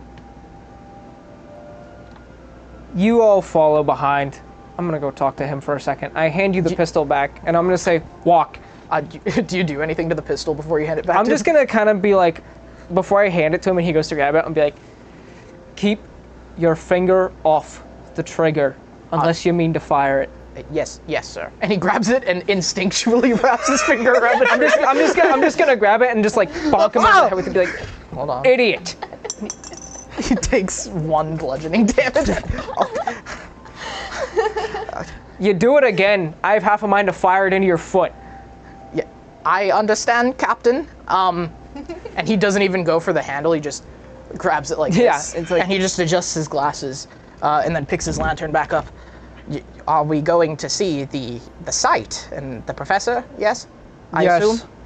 You all follow behind. Cleric, I expect you to keep them in check. I have important matters to discuss. And you kind of push him ahead, and he's like, shouldn't we be contacting someone? And he just keeps walking at your... As they're walking off, I'm just... Sorry. What? Don't worry about it. War of the Worlds. I didn't know if that was some with the mics or not. No, I thought it was for a sec, Okay. too. Yeah. As he's like pushing Make them sure off. it's not coming through that. I don't think it is. I Just make think sure. it was just Anyway. the dehumidifier screeching for some reason. Continue. So kind of just push him forward as we're going, and you know what I said about keeping them in check. Just kind of walking with my hand on his back, like. Shall I give them the tour? No? Yes? No? Don't show them anything until I give you the okay, okay? Oh, yes, sir. Yes. So, in kind of a hushed tone, be like, did you find it? Not now. There's been developments. What do you mean? And he just starts walking, and then instinctually, like, some of these caverns are 3,000 years old. Do you stop him? As he's just yelling, I'm gonna kind of just like, as we're walking, just grab him by like his like scruff on the back of his hair, and just like, when I ask you a fucking question, I expect an answer. In hushed tones, tell me. Yep. Okay. It's best if I let the professor let me explain it to you. So, let us continue. I'm gonna kind of like release my hold of like his scruff and just be like. So he just on. carries on, like muttering to himself, checking his bag. He's very squarely adjusting his glasses. There is not a single moment that he isn't fidgeting. And the rest of you, as you're walking, anything at all? This guy's a sketchy character. It's quite a walk. It's about 10 minutes. Do I hear any of this? You hear them bickering. Because we're pretty far ahead. Like I made a point of being Like like 15 stay feet. back. Yeah. You don't hear anything, like Okay. anything of interest Okay. that you would find of interest. So, how are all of us? They're all just looking at each other like. This is a really nice place. Resorted to a common babysitter. Unbelievable. Look, ma'am, it is very important that if you have any symptoms or... He's got a notebook out, actually. Following behind you. Me immediately. In cases of amnesia, urgency is our top priority. So anything at all, you report to me immediately. Understood? Okay. Okay, What about all of you? Silas is distracted, rooting through his coat again, reloading a canister in. Okay. Okay. What kind of canister? Firebolt this time. Okay. We're gonna say that you have to determine that. Yes, every I time, will so we next time. avoid that situation Yeah. before. Yeah. All right. Do you know your name, at the very least? Name. Yes. Name. The one you were born with, preferably. Well, can you just give me a minute? The fact that it's taking you this long is concerning. Celestia. Are you sure? Yes. I think so. Do not make me doubt, please. Wouldn't want to introduce doubt into your mind, now would we? Okay, anything else? Your age, when you were born, where you were born. Well, slow down. I'm very confusing. I don't remember. Okay.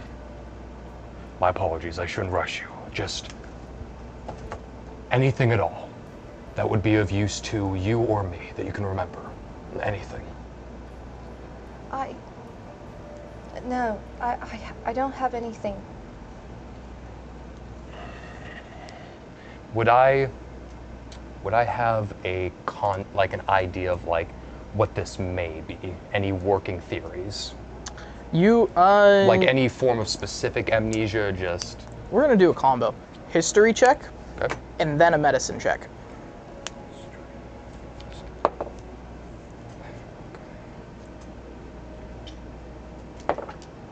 Oh my goodness. Wow. No. So the history is a 5 and the medicine was a 1. Nat 1. You remember First nat passingly. 20 and 1. She's terminal. Do you remember passingly from your time in the Crate Desert that there was this rare condition where a worm would get into the ear and then make you forget everything? I grab her by the scruff. I tilt her head like. Can I like? Can you please? Even Silas excuse thinks me? this is invasive. Oh, thank Roke. Excuse And then me. you remember after that sometimes you can't see it. Wait, do I have? Okay, would it make sense for me to have like any? You do have a pair of pliers in your kit. Down again. No, thank you. No, I think I'm fine. It is very important. Silas is gonna push him off of her. Thank you. Listen. Am I hearing all this? Calm down. Yeah, She's okay. fine. This young woman could very well have parasitic worms inside of her skull as we speak. But I understand. Do you understand how crazy you sound? We're in a frozen landscape. I was gonna say, would I be able to Why hear would there be this worms and know what here? he's talking about with the worms? Having History been check. Even Silas is seeing. And in my head, I was like, all right, if he gets 20s, he's gonna know like some very common conditions. But if he gets low, he's gonna know some extreme, crazy rare ones. There are worms. There are worms in her Say head. again, 14. 14? You've passingly heard of this. Not enough. You've never seen it or heard of it talked seriously. It's like how we would think of like brain-eating and amoebas. Yeah. Where it's like you know of cases, but you don't know of cases. I'm just gonna walk like a little bit away just from him. Just be like, okay, just gonna scoot a little bit away. Why would they do that? And he's like, I'm sorry. He's like, is that you doing that or the worm? As that's happening, I'm, My just, God, like, they've already slow, gone. I'm like walking past, and I'm like, settle down, old man. She was clearly dropped as a child. Oh my god. Just like shoves through. As when he says that, I just kind of want to like say like, turn around and glance and just be like, Cleric, I've never heard of a single case of that worm story being true.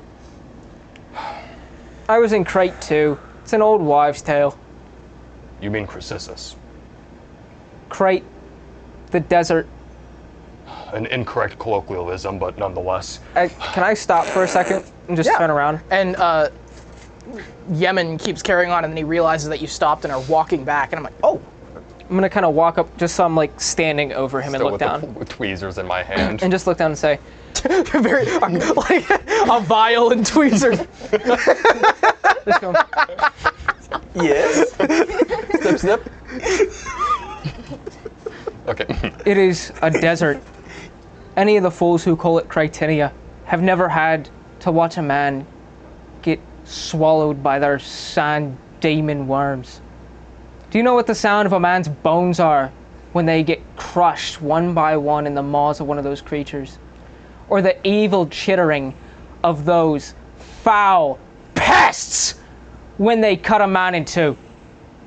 No, you don't. So as far as I'm concerned, it's a godforsaken desert. And then I'm just gonna turn around and just keep walking. Okay. And just so you guys are aware, Cratinia is the Rubian translation of Crassus, and that's been colloquialized into the Crate Desert. And that's. Angry soldiers just love to pull rank. All right, listen, Celestia. Anyway, Maybe back I to was- worms. No. After you're talking about giant worms, the worms! smaller worms, yeah. Roll for worms. It's all worms. Roll for how many worms? Roll a D100. I'm sorry. Oh my gosh. Is running I may have been a bit brash beforehand. I apologize. Just if at any moment you experience some kind of a hot burning feeling in your forehead, in between your eyes, or a stroke perhaps, Just inform me. Now I'm gonna go back to my notes. A stroke, perhaps. If you experience light hallucinations to heavy hallucinations to the feeling of, I can only describe it as a worm in your head. To a feeling I can only describe as, ah! He means if you feel If you feel something crawling around behind your face, let me know. What? Hey, let's continue. The young man Jesus might have been Christ. right. Oh God. Worms. And he's just scribbling furious. Oh, good. Got you. Okay, yes, good. Okay. All right, you guys arrive at a larger chamber. And did I? No, I did not have this. Okay, cool. You guys arrive at a larger chamber, this massive, like, cavern. And it's like a grotto, like a natural cave with several like salt pools around the edges, some steam coming off them. It's very warm in here, actually. Like about like 75 degrees Fahrenheit is the best way to put it. And you feel the wet steam on your skin, and it's so warm, in fact, that the ice that was in your hair and your beards and on your armor starts to turn into precipitation. And there's light clouds on the top of it. That's how large this chamber is. And at the very foot of like where this makeshift like staircase going down with these, the best way to put them is, outside of buildings. What do they call those when they're building them? Scaffolding. Scaffolds, yes. The scaffold staircase that spirals down about 50 feet from this ledge that you were at.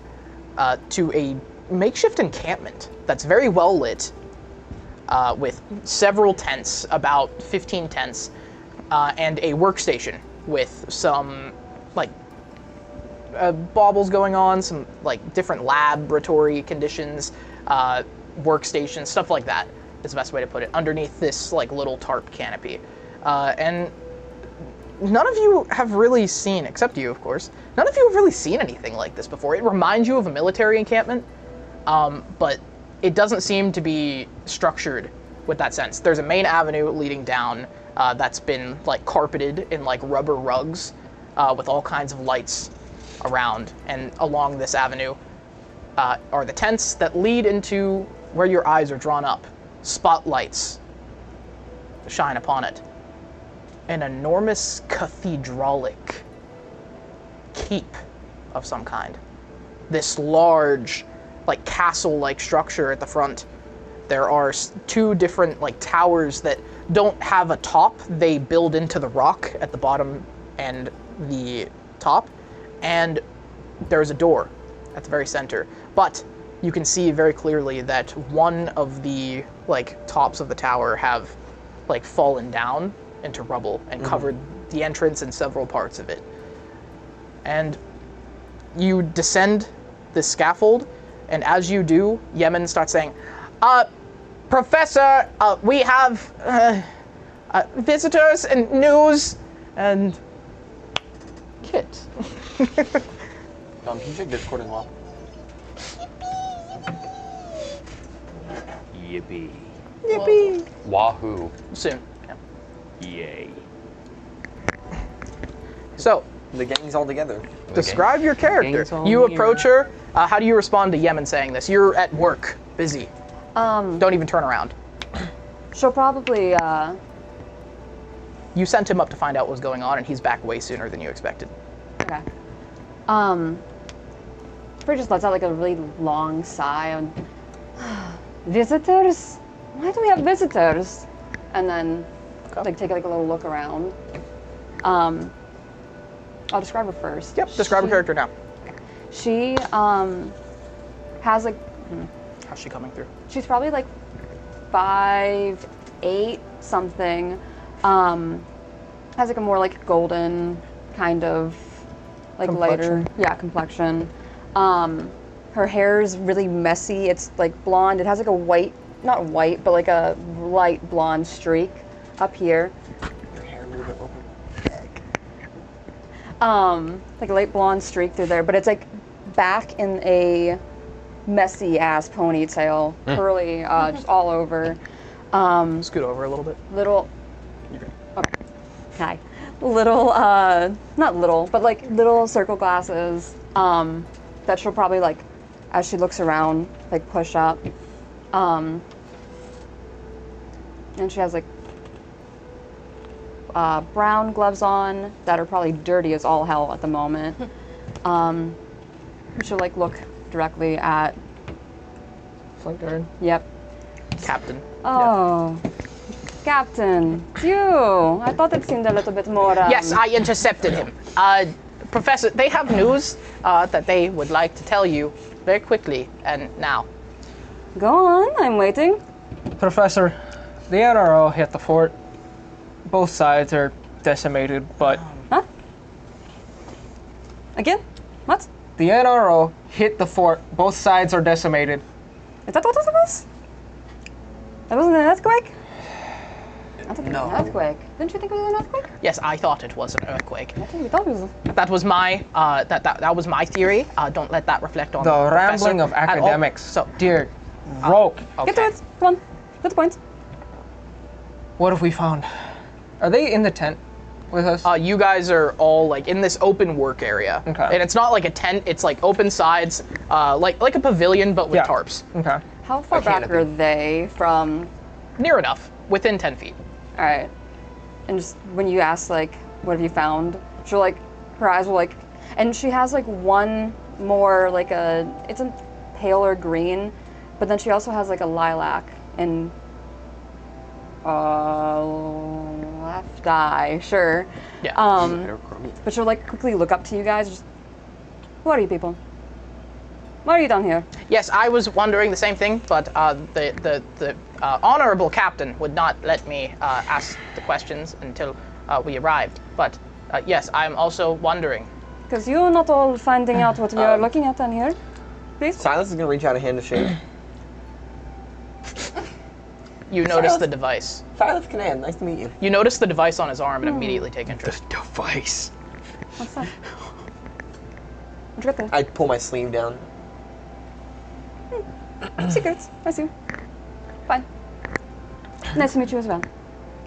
Long story short, Professor, we picked up some stowaways. We got a cleric. We got petty officer. And the NRO person, yes. Ah. Yes, the From misguided the young order. the misguided young lad with fanatical issues. Yeah, him. Don't worry, she's fine. She's here, fine. I don't care about all your petty squabbles. And all he's that. like wringing his hands. He specifically like can't stop looking at you. Mm-hmm. I'm from Roshador. No, I'm from Rubia, actually. Yeah, Okay. Who are you people? Oh, and outside of that, but why are you also down here? Not that I know who you are. Well, there's not much left up there. I don't know what type of projects you have going on down here, but above ground, Farnard is utterly decimated. Both sides dead. Wait, they're dead? That's awful. I thought they were asleep. I was inquiring about our funding. Perhaps you might have more success. Oh, yes. We'll get back to that. Well, the shipment, funding, that would be great to know actually. Can we get into that? There is a blizzard ravaging. There is a blizzard ravaging the remains of Farnard right now as we speak. Ooh. Very cold, I felt it, yes. That's usually how blizzards are, sure. In my experience. I highly doubt that you're going to be getting your shipment anytime soon. Oh, I can't be hearing that. Can't you send out a... Professor, sending anybody out there in that cold is a death sentence. Yeah, I'm sure you have someone who can withstand it or whatever, right? Did the fixators arrive at least? No.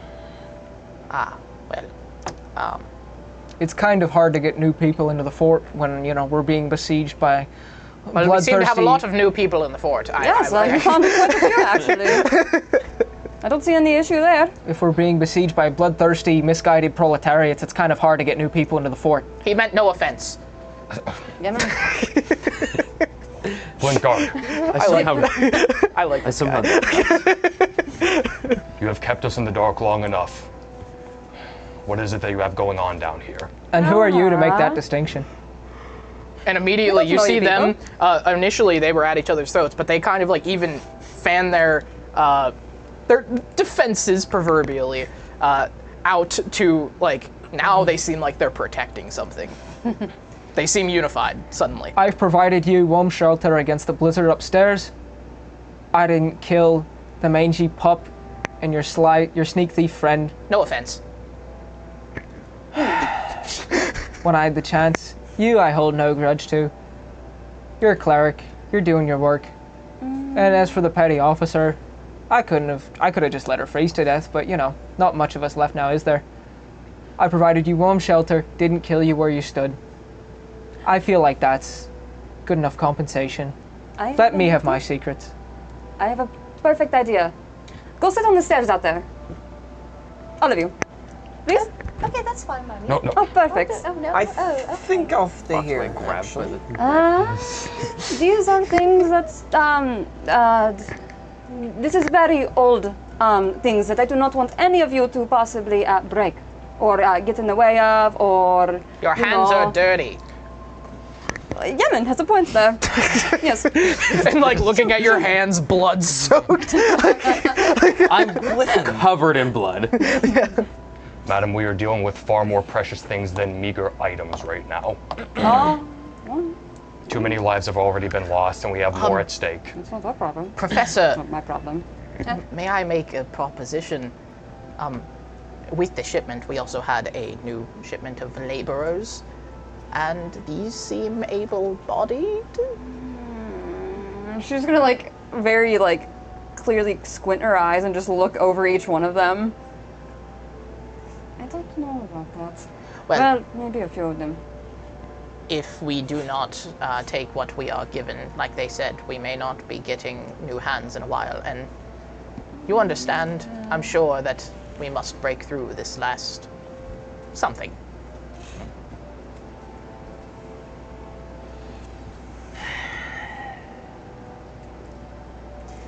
Fine, whatever. Should I give them hard hats this time so they don't perish like the others? Yes, you probably should. Okay. Safety is important. He goes off. He goes off to another one of the tents, leaving you guys all alone for a few minutes. So what do I have to do to not have to do any labor? Well, being that you're down here in the not apparent blizzard up there, that means that you should probably be doing some labor. How about a little bit, if you're so curious about what's happening down here, right? You just hear a clattering in one of the other tents. Now you could care less. Idea. You tell me that's what you have, and I won't make you do work. Do we have a deal? We could talk about it. All right. I'll take that. What are you all good at? Are you pickaxe? Are you good at a little cleaning off small artifacts, or? And you see Yemen returning with a bunch of like helmets, far too many. I got one with a. And they just like are falling out of his hands. Says, I think we are mostly in need of pickaxes and pyrotechnics, Professor. Last I checked. All right. Well, you maybe. Glares. I could help with as pyrotechnics. if. Huh? I could help with pyrotechnics. Professor, perhaps if we confided slightly in them, they might be more inspired. This is a discovery that wins hearts and minds. This is true. What? Your thoughts? Professor, remember what you came here to do, and who you came here to do it for. Yes, well, you haven't exactly told us that. You came here to do it for command, did you not? Yes, we understand that. Well, as but it stands, I'm the remaining command left. Yes, How do we sir. know that? Should we inform them? And you. Like I said, there have been developments.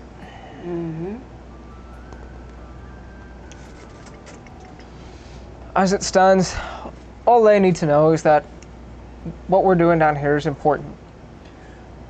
And that if anybody damages it in any kind of way, they'll be strapped to the next rock that gets blew up with pyrotechnics. I hope that's just for the new people. Okay. May I? Please, be my guest. Well, and some of this is news to you as well, Professor Loveland. But a few months ago, how long have we been here? Probably, gosh, almost a year, almost. Right? 6? I have no 8? idea. 7? It's hard to tell down here. You can lose track of time. And you see, like, suddenly you guys notice, like, there's, like, black circles around their eyes. Yeah. Like cave dwellers. Do you sleep? Huh? Do you sleep? I don't really like to often. I only have the trance anyways, but, you know. There's a lot of things to be doing down here. A lot of things to be doing. But a few months ago, or 6 months ago, we don't know exactly how long. I'm sure you have a better idea, Captain Vanguard. The Capital Combine, upon garrisoning the fort,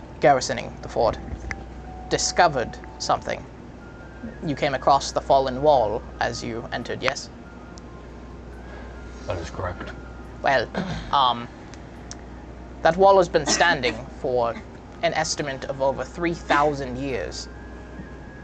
And behind it was a far more interesting discovery than a simple ancient fortress. As you can see before us, and he looks to the keep, it is grand. And within are secrets to Rubian history that have never been before published, recognized, discovered, have what you will. But as you can also see, the rubble has blocked the way. I imagine it's something to do with the battle above. We would appreciate the assistance in uncovering, or re-uncovering, what was inside.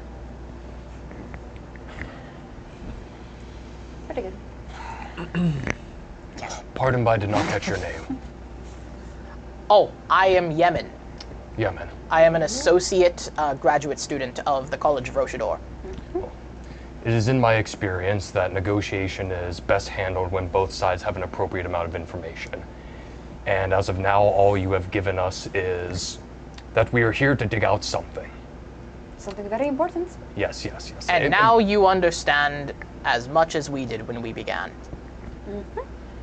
I can promise you that unmolested Rubian crypts are immensely unfoundable. And why would this be a priority when there is currently a civil war going on? Well, ask the captain that question. I do not care. Oh, well, I'm just going to say, Flintguard's just kind them out. of glaring at Yemen when he looks over at him at that point. Or ask me. I could guess. No, just like you better watch what you say type thing. Like, or I could shut up. For your own safety. It is beyond me to discuss military matters. I'll leave that to not him, not any. Let's just all avoid the subject. they gave you enough information to know that what we have down here is important. It's a Rubian crypt, untouched. That's valuable historical knowledge. You would agree, wouldn't you, cleric? I'm not one to get so obsessed over the past. Yeah.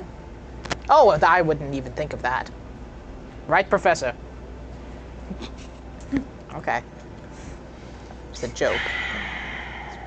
What my values are, my purpose here is to preserve the present and the future.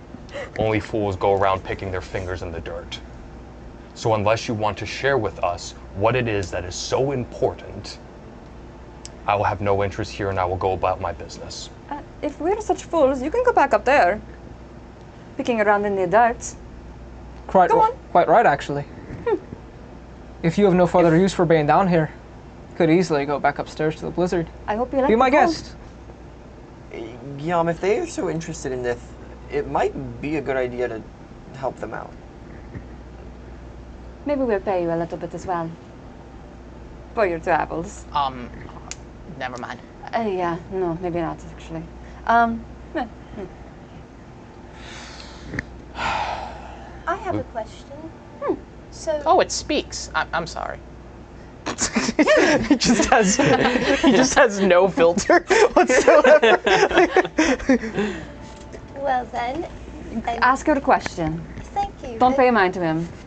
If Some might. I would think it would be best No. if we all knew what was going on, so that we all had an idea. But if You want to something speak about were to- knowing what's going on? well, if we know, if there's a problem, why don't you just kill us? Why would we do that? I don't know. Why do we need violence? Well, I have the gun. Well, Like just kind of if you're just so worried jet about my us eyes towards him. seeing this, then you could just, just. I'm not going to just kill you all. I mean, you are intruding in my Then why- space, but Then why can't we not know? because it is very valuable things, and I don't know who you people are. You might come down here and be like, oh, wow, you guys found this thing that we've been looking for 7, 6, a year, who knows how many months. And then, oh, I'm going to take it and then bring it back somewhere else. That's why. I'm still so confused. Listen. but okay. Exactly. If we come to an agreement, there's no reason for me to do that. If I may. You expect me to take the word of a grave robber on his honesty? Ooh. The dead need nothing. Lieutenant. And that is why. Would you be so kind as to speak to me in private? That's fair. Keep an eye on him. I'm just gonna walk over with. His rank is captain. I'm sorry. We're past the point of rank mattering at this point, Yemen. Oh, okay, Havarun.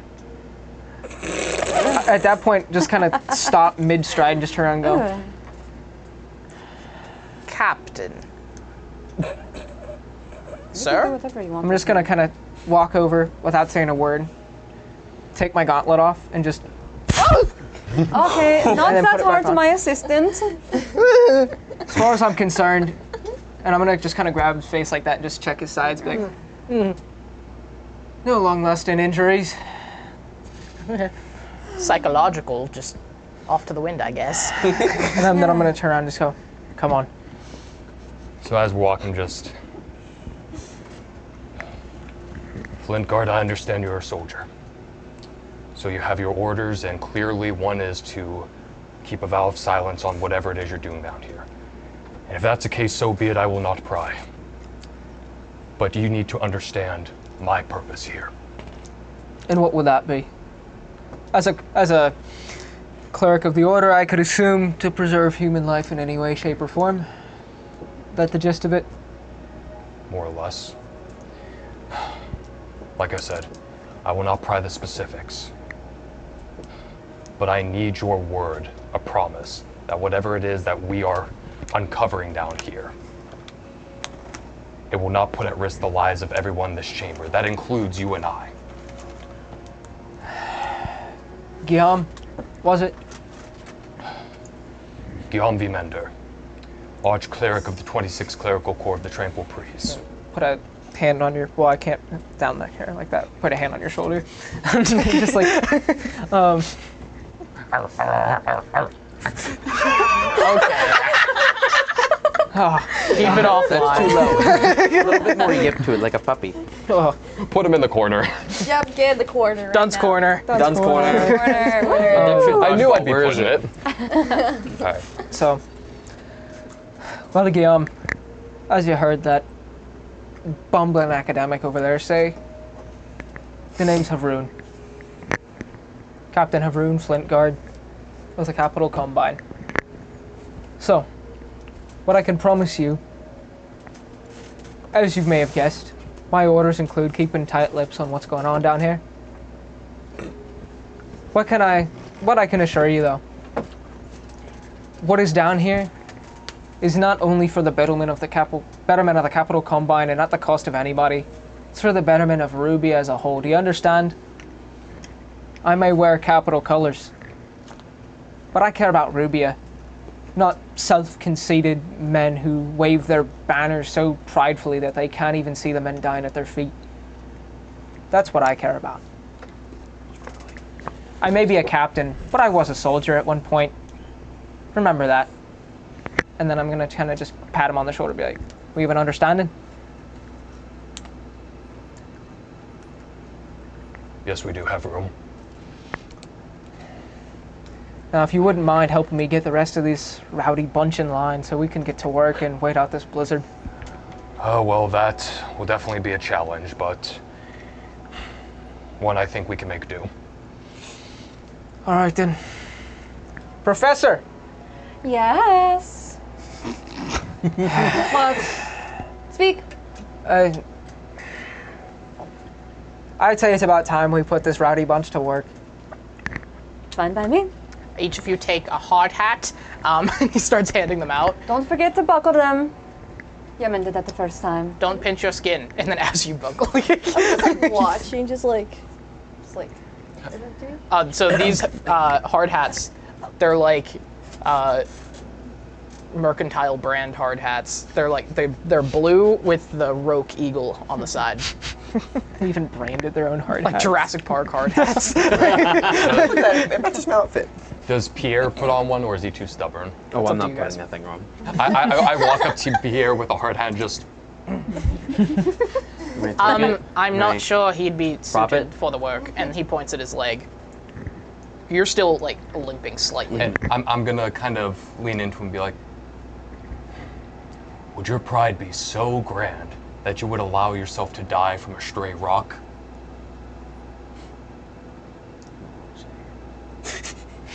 There's like a few things running through my head. Pride is just about the only thing left that I have. Tread carefully. A lot of your comrades had pride. Look where that got them. Can I take a rock and scratch the Roke logo off of his helmet? Better. Scratching the serial number off. I'm just gonna grab it. I'm just gonna, instead of like dropping it, I'm just gonna hold on to it instead. Not really put it on. Captain. Put yours on. You're helping too. We have matters to discuss, do we not?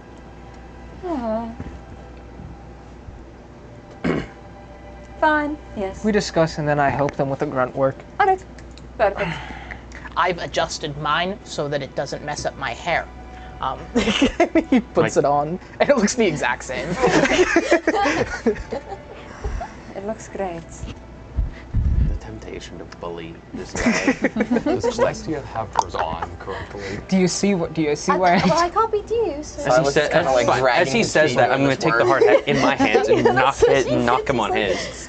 Mine? Yeah. Oh. Just like, Oh. Works. Maybe we can do a break? Maybe? Yeah. So we're already. So, with that, we are going to take a short break, and we will be back with the last leg of the first session of the Rubian Strife. See you soon. Now we have blue-collar jobs.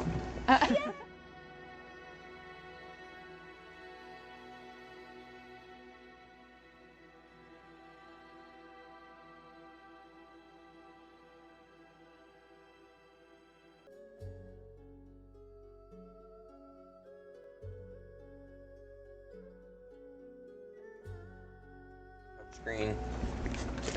Hello. Welcome back. Yay. Yay. Joyous moment. So, I'm so stressed out. last we left out, why are you stressed out? These guys are all crazy, man. What? Last we left off, we got introduced to the members of our party. First, our cleric gnome, who has been trying to keep the peace. Then our... I'll let you guys give yourself a title. 2 words, an adjective and a noun. Go. Not all at once. Sociopathic businessman. Anyway. I was going to say the sleaze bag, but... Fair. I don't know, angsty teen? Angsty teen. Our solemn soldier.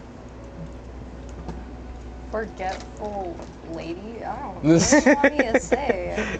Brilliant archaeologist. Okay. So, ego. No. Last we left off, you guys...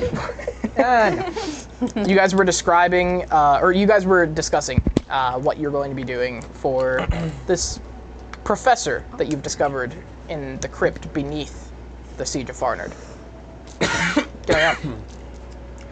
Oh yeah, and Yemen. Yemen was there. No. Yeah, Yemen. You can forget Yemen. Forget it's about okay. him. Not forget Yemen. All right, so we haven't gotten her name yet, right? You've heard Professor Lovelin.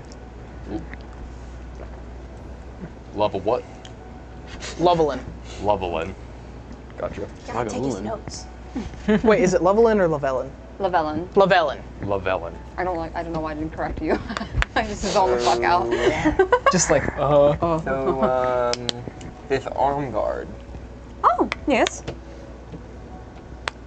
away from them, preferably. Alright, fine by me. Over here. There's a nice little dark corner for us. So this is an alteration of, Are we like, I think, some Scarian technology? some what? Scarian? Okay. Do you know what it does? or- This right here, and I press and the blade comes out from my hand. Is that? Can't really show you the other part. It's a little dangerous. He starts stimming a little bit. Like, not he forgets that you're there and he's just talking about it. And I put the blade away. But basically I load canisters into the inside of the arm. They normally have powders, some sort of substance that shoots out, and it usually works the way intended. It sometimes gas, sometimes explosions. Usually works the way. Still gotta figure out some of the issues with it, but it's pretty useful. That's very interesting. Where did you say you got it again? It's some sort of Scarian technology that's been altered. Scarian. Scarian. Scary. And you got it how? It's a good question. Yes, it is, especially since you were called a grave digger or something. No, I grave got it robber. in a There we go. business deal. Ah. May I roll an insight? Sure. All right. This is some BS. Do you need one? No, but oh my god, hello? How do I roll? Fuck. There we go, found it. Oh. Oh, we got a 4. Colton scoot in a little bit and then you scoot in as well. Hello. Hello. Hello. Robert, help. Robert, help. Yeah, acquired in a business deal. It's a form of payment. Alright. Well, very nice. I'd like to see it work in action at some point, maybe. Maybe. Meanwhile, Yemen is just handing you guys I put my random sleeve down. tools, and he just Well, like gives that's- you this 3-foot You have pickaxe. less Like- work to do. Thank I you for just- showing me. You're supposed to hold it. Are you qualified for the task at hand? What do you Will think? this better suit you? And he hands you a little tiny trowel.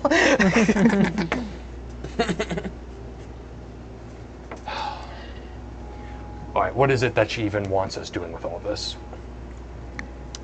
You will know it when you see it. Mostly, we just need through that door right there. And what are we talking, like door? Like So the door itself is quite large. It's double doors, like keep doors, like probably 15 feet across, but they've been obscured and covered in rubble. Okay, well, in the meantime, I'm gonna make my way over to the door while I don't know where he is, but I'm gonna say like I pass Pierre on my way to the door, and I'm going to take out my alms box, and in it is like rations and like some other just like medical equipment, stuff like that. And I'm gonna take out what is probably a very old and cold ration, but nonetheless, I'm going to hand it up to this large man, kind of just. So you'll grab You'll it. need your strength. I'll take it, I guess, and start to eat it. It's like, ugh, it's gross. Cold and probably fucking squished. It faintly tastes like berries. It was a berry once. It was food. It almost stale granola It's like touching foreheads with someone who once tasted berries. They put berries next to it. Like, Wafting the scent of berries at it. I see him like kind of just like chewing this, at it. and I just kind of like, guess there's no shortage of fine dining in Farnard.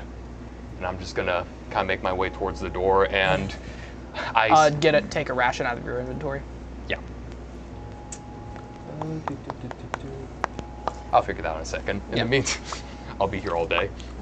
I'm gonna make my way towards the door. I'm gonna drop the little whatever he gave me, like trowel, and it's some ways ahead. It's a good like. Okay, well I'll just keep making my way towards. It's a good 100 yards. Oh, and I'm like. You all go there together. Everyone's walking past. Casual pace.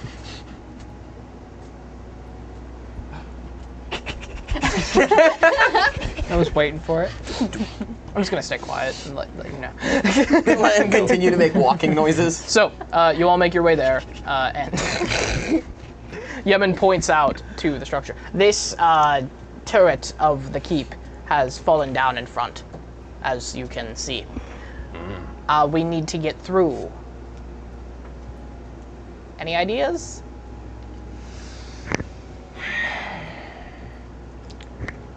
Well, I may have a solution, but real quick, canonically, mana, that is a thing in... How would, like, a magic user refer to, like, their threshold of how much magic they can use? Spell slots, but, like... Like, they would refer to it as spell slots, like, canonically? No, they just say... Say again? Like, there's the sphere of, like, magic? Mostly just your energy. Okay, alright, cool. Like, you expend energy. Yeah. Well, hold on. I could cast spiritual weapon, but my energy is low as it is. So if anyone has any alternatives, I'd love to hear it. Impressive. Yemen. It's actually quite a simple spell, but I'm glad you think so. Yemen. I should cast this. How thick is this turret in front of the door? Well, our last estimates say that this area, and he steps his foot to the foot of the rubble, was about 10 feet from the door, and it is caved in at a triangular shape. So I'd say 10 feet at the most, 3 feet at the least. We just need to be able to get in. We can worry about clearing the way for larger carts and such later on. Professor, let me know if you agree with this, but if we carve a small path into the doorway, just enough for us to squeeze on through and get the door open, should work, yes? He says this, and I kind of like hear him, and I'm just like, all right, let's just do that, brute force our way through it, pick up the pickaxe that he dropped, and just kind of go and start swinging. Okay. I guess it doesn't matter what I think. As long as we get through. That's good work. You climb up onto the rubble and just start digging. And are you all just doing it the old-fashioned way, or? Can I look for like the thinnest area? It's like a slide. Okay. So like it's covered is the best way to put it. While they're digging, I'm still by the professor. I'm gonna kind of just like put a hand on her shoulder and be like, Professor. Yes? You still need to tell me what you guys found down here. I need to know before they do. Over this way. Yemen? Don't do anything wrong. Please. What's considered wrong? Sorry, what's considered wrong? What is wrong? And he just ignores what you said. Just don't die. Yes, that would be inconvenient. Yes, Professor. Would you like to do the explaining of what we found? Difficult quicker if I blew it up. Well, Captain, Can we it seems find a way that to just the original estimates were correct. a little bit easier? It's a crypt, but Looks not pretty solid, though. for a body. Take some time. What do you mean, not for a body? We don't know exactly, but It's hard to tell. the runes that we've been reading, the Dwarvish inscriptions, they do not speak of any kind of seal They do not speak of any kind of body or person. Usually you'll see statues erected of the person in Rubian tradition, but we have not found any of that. In fact, we have found a strict absence of it, which is odd. We have not exactly been able to decipher what the purpose of this keep was, but given the architecture, it was extremely important. Hence why we are so hasty to get inside. And you guys are just working away as you go, as this is happening. Hence why we are so hasty to get inside. And, well, we have found something. And what would that be? Something disturbing that may be best concealed. Concealed from who? I am an archaeologist, as is Professor Llewellyn. We Loveland. Loveland. Like 3 different pronunciations. Loveland. Cool. As is Professor Loveland. It is not for us to say. We are strictly, professionally, atheistic. However, given the state of the nation, your nation, my nation, we may want to ensure that this is brought to the proper authority before it is made public. Yes. Speak plainly. Remember, I am a soldier. My job... There is religious symbology that is incompatible with Rubian beliefs. With the church, you mean? Yes. And they garner significant review. It would not be dismissed out of hand. Maybe officially, but I can say that the Capital Combine certainly is not the only interested party were word of this discovery to get out. That's why we have to be so quiet about this. Keep especially quiet about it around the young man with those fanatical zealots that they've aligned themselves with. Yes, and why do you think I attempted to kill him the second that I saw him? Trust me, I understand. Keep him be for now. He's useful labor. Did you see Inquisitors on the battlefield? History check.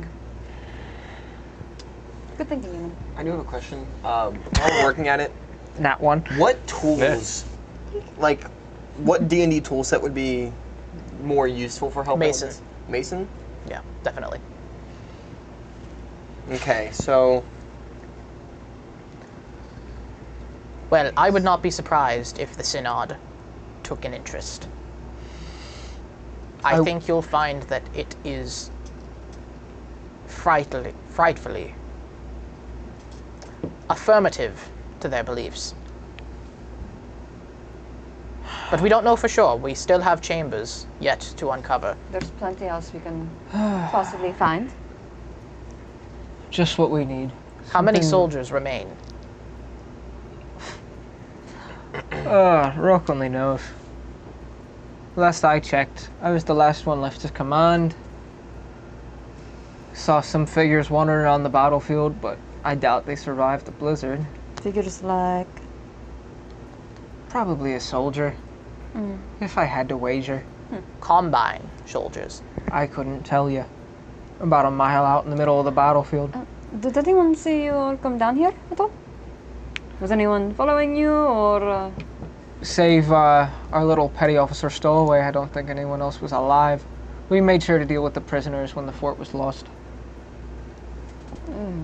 Well, I would suggest that if it is true and the garrison has fallen completely, not doubting your report, I'm being quite serious, you inspire confidence in these few fighters we have.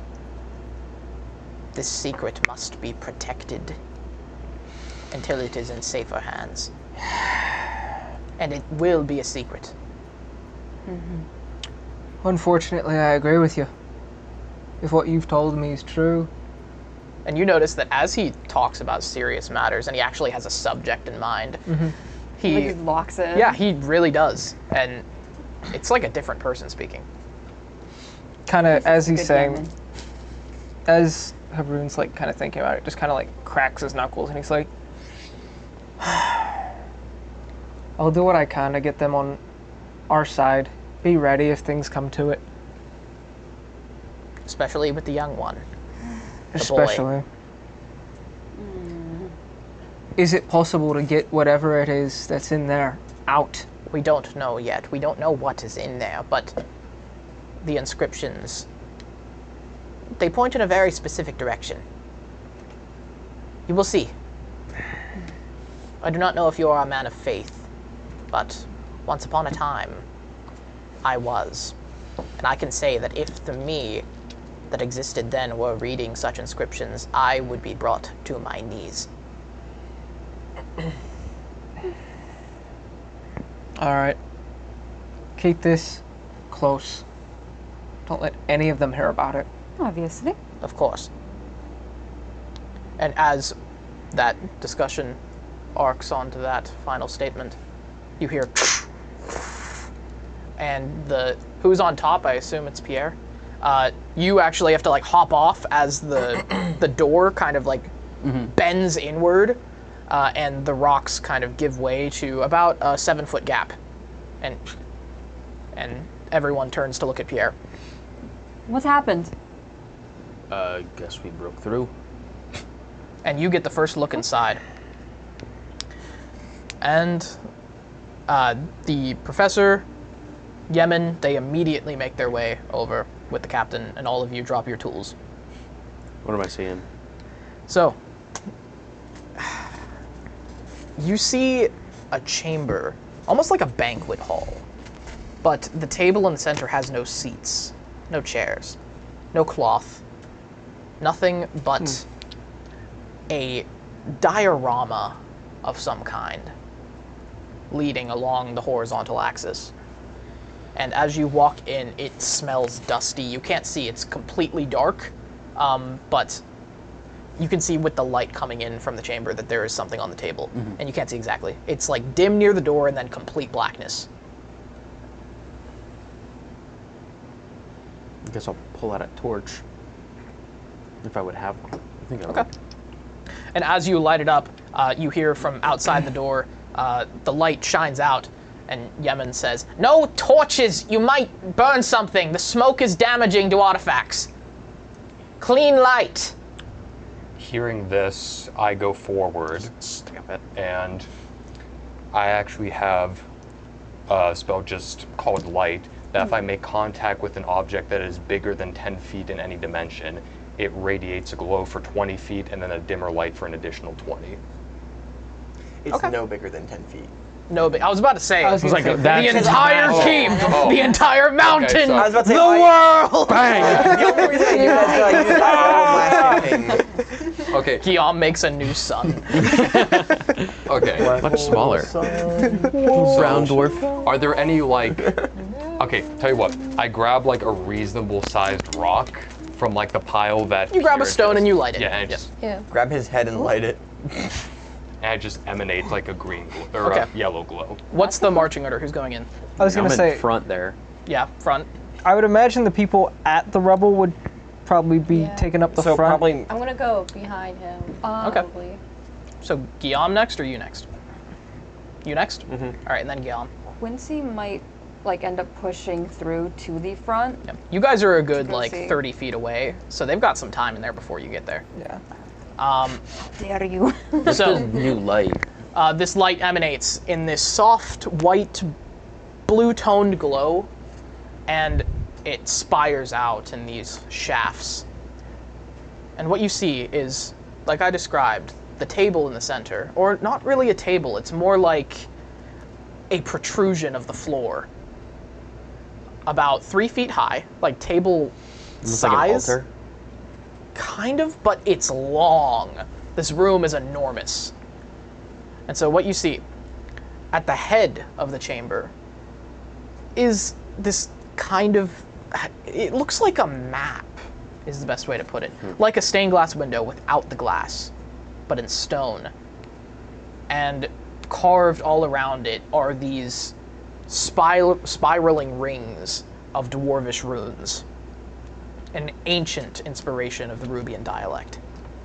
Who knows Dwarvish? All right. Hold on. This is a very old rendition, so I'm going to say, like, language. You have, I'm going to say unworkable, so -4 to linguistics rolls. Okay. Can you read it? Did we determine that? Languages that I have: Common, Dwarvish, Elvish, Giant, Rubian. Okay, we didn't do, I'm sorry, we didn't do any of your languages. specific. I was gonna say, I didn't do any of yours except We for said one. that I would be pretty proficient in any one that I dealt business with. Would I have dealt business with dwarves? The new Dwarvish. Okay. This is an old Then adulteration. I only know newer dwarvish. You know what, just for simplicity's sake, we'll say that Rubian is the new Dwarvish. Okay. And then Dwarvish is the ancient dialect. Alright, Okay. well, I have workable with Dwarvish. You do? Yes. Okay. We're looking at reading, correct? And this is an old form of it as well, like even older than you know, like than you've read. So all of you, I'm going to say, have a -4, an unworkable. What about Professor over here? She's not there yet. So For all of us, -4 unworkable. Yes. Do we roll a check for it or something? Well, do you know Dwarvish? Where is that? I know new dwarvish. Okay, well, -4 unworkable. I'm like scholarly. Oh. I'm scholarly in the reading for Okay. Dwarvish. Well, you guys all are like bicker back and forth about what it means. You get the word. You recognize the symbol for roke. You recognize a symbol meaning table, and you recognize a symbol meaning faith. Clearly, it One second. discusses something of Roke, possibly the Church of Roke. Something religious? Keep bickering back and forth. Something likely. religious that What says word faith? are you getting? I'm getting faith. Faith. Okay. Table. Okay. Well, that's real helpful. I'm getting maybe something about possibly mountains. Romy, This is Creating useless. dwarven text. like running on. This is from even before your time, old man. There's no D in there. As a matter of fact, it is. Keep reading. Bring people down here. Just keep going. Are we getting anything else at all? Just keep going. Just make up words. Do we get there at this point? Not yet. Bickering? Give me a second. I'm writing something. Call them. Seal them in there. Call them. Let me. We'll die. They can go in there. That's cathedral. I don't. Cathedral. Okay. Who taught you how to? It's fine. All right. It clearly I says mostly comb. speak it. Comb. I mostly speak it. I can barely read this. Especially it being this old. Clearly, no. Look. Okay. No. See that inscription right there. That clearly suggests cathedral, not comb. Not. I'm really. I see thinking. columns. I'm trying to incorporate what they're saying as well. Okay. We're just all completely wait. wrong. See this? Completely. This text a few lines down. No. Okay. So. Okay. That completely undermines everything else we said. Okay. So it's comb. What did it say? No, it was never comb. Okay. So we're working with Roke. Roke. This is why We I have never cared for archaeology. All this is faith. so bogus. We can assume those two are right. Yes, we're all on the same page that it revolves around faith Combs. and Roke. You know what? I'm gonna do like him. Are you gonna be any help? Are you that's gonna try to me. help us, Promo. or are you just looking around?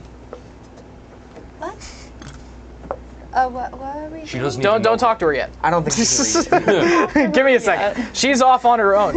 You guys have. She has amnesia. You don't know shit. She's just wandering around. Yeah. Yes, Okay. brilliant idea. Give me a second.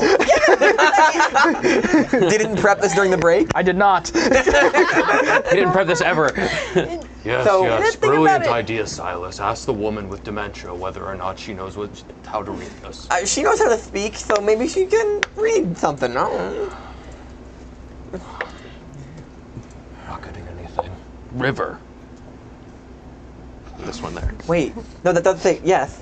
No. No, that That marking doesn't. no, not even- that one, but the one over from it. That one says river. You're not even pointing at the same one. No. No. He's pointing at the wrong one. The one right next to it says river. Roke, mountain, river, comb. No. That Only one of those was right. mirror. No. That. First of all, that translates to a one-syllable word. So, after not looking at butterflies anymore, Celestia just walks up and is curious about what you guys are talking about. So, exactly what's going on? This, we can't figure out what it's saying. Can I look? Sir. She looks at it and just takes a second. Oh, okay. Within the intent of the faithful is the fate of rock.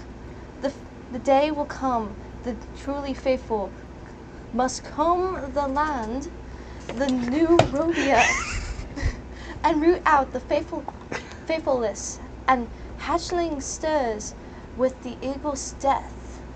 What in the nine? So it did say fucking comb. So, alright. Well, there we go. Anything else? Gil, I think you need to write that down. No need. I think I know what speaking of. Yes, I think we all know. And know we it? have now So, arrived. did we just hear her read this out? Yes. Okay. Young lady, where did you acquire such linguistic skills? I don't know. I just knew what it said. I just said it. That translation took me weeks. Well, I really don't know. I would tell you if I did, but it just came naturally. It's not her fault she's smarter than you. Even though Indeed. she's dropped on her head. Best not look a gift horse in the mouth. We This have our is- translation. Religion check. From All of you all of us? except you. And you. Not for you either. Me? Just you 4. Just regular, no advantage. Wait, who? Yeah. Wait, who specifically? us. 19. 1, 2, 17. 3, 4. Alright. The guys. 17. The guys. She knows. Hold. 19. 19. 17. 15. 18. You are all aware of what this says, and I'll read it again, just for clarity's sake, and if you want to write it Hold. down. I'm taking a voice memo so I don't forget it. Nice. I can't keep up with you. It's not like we're recording this, you know. No, exactly. I want to have it on my phone. Shut up. Now go. Within the intent of the faithful is the fate of Roke. The day will come when the truly faithful must comb the land, the new Rubia, and root out the faithless as the hatchling stirs with the eagle's death. This talks about the death of the Rubian god, Roke, and the coming of the next one. It's considered a fanatical belief by many of you. It's been championed by several, how shall I say, excessive factions throughout Rubian history, dismissed as crackpot ideas. And now there's a 3,000-year-old tomb giving them credence.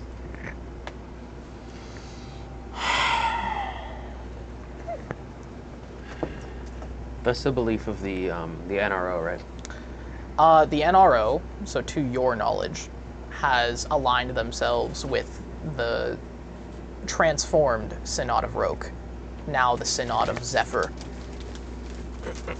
That's all you really understand. You know that they believe Roke has died, and the NRO is aligned with them. So who cares what some old rock says? I think you'll find a great many care what old rocks say very soon. Yes. If this is to have any validity, it's suggestive writings that were in the Ashen Feather, talking of the death of Rogue and the rebirth of what can be described as either a reincarnation or his spawn, Zephyr. In You have read layman's the Knell of Rogue. I was once a follower, lapsed now, but the writings, specifically of this section of the Ashen Feather, I'm well versed in. Never took it for anything to be taken seriously, though. But if there are entire temples and mausoleums built to the ideas, then that is concerning.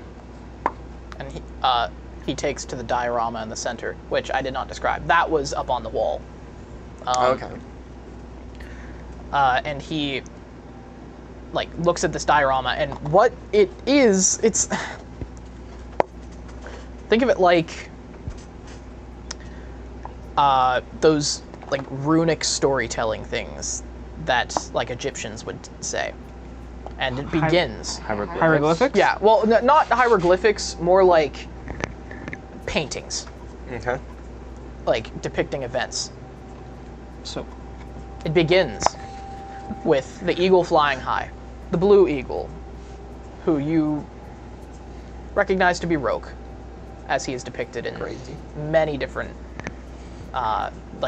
many different drawings, and even in the Ashen Feather itself, which is the Rubian Bible. And then as you progress from left to right, the eagle catches the sun in its wing, and then it falls to the ground. It's not specifically just the ground, but to a city, destroying it.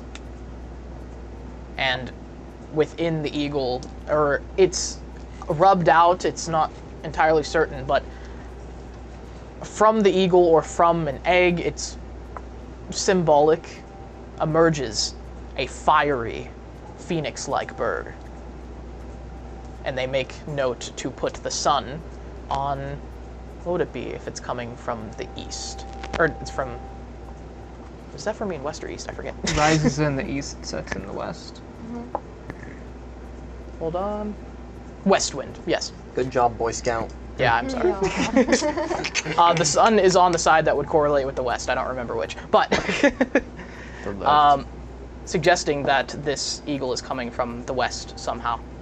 And in many cases, the Synod of Zephyr has been called the Western Force.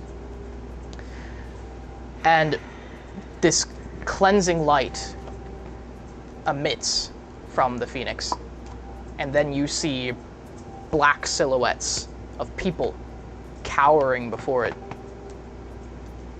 And then at the end of the story, there is only a ruinous city, and then a chapel built in the very center of it, suggesting a new beginning upon the ashes.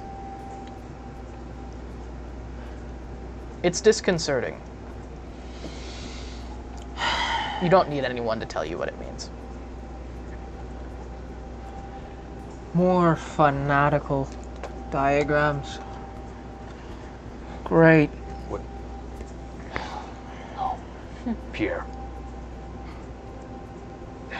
I need you to try to remember.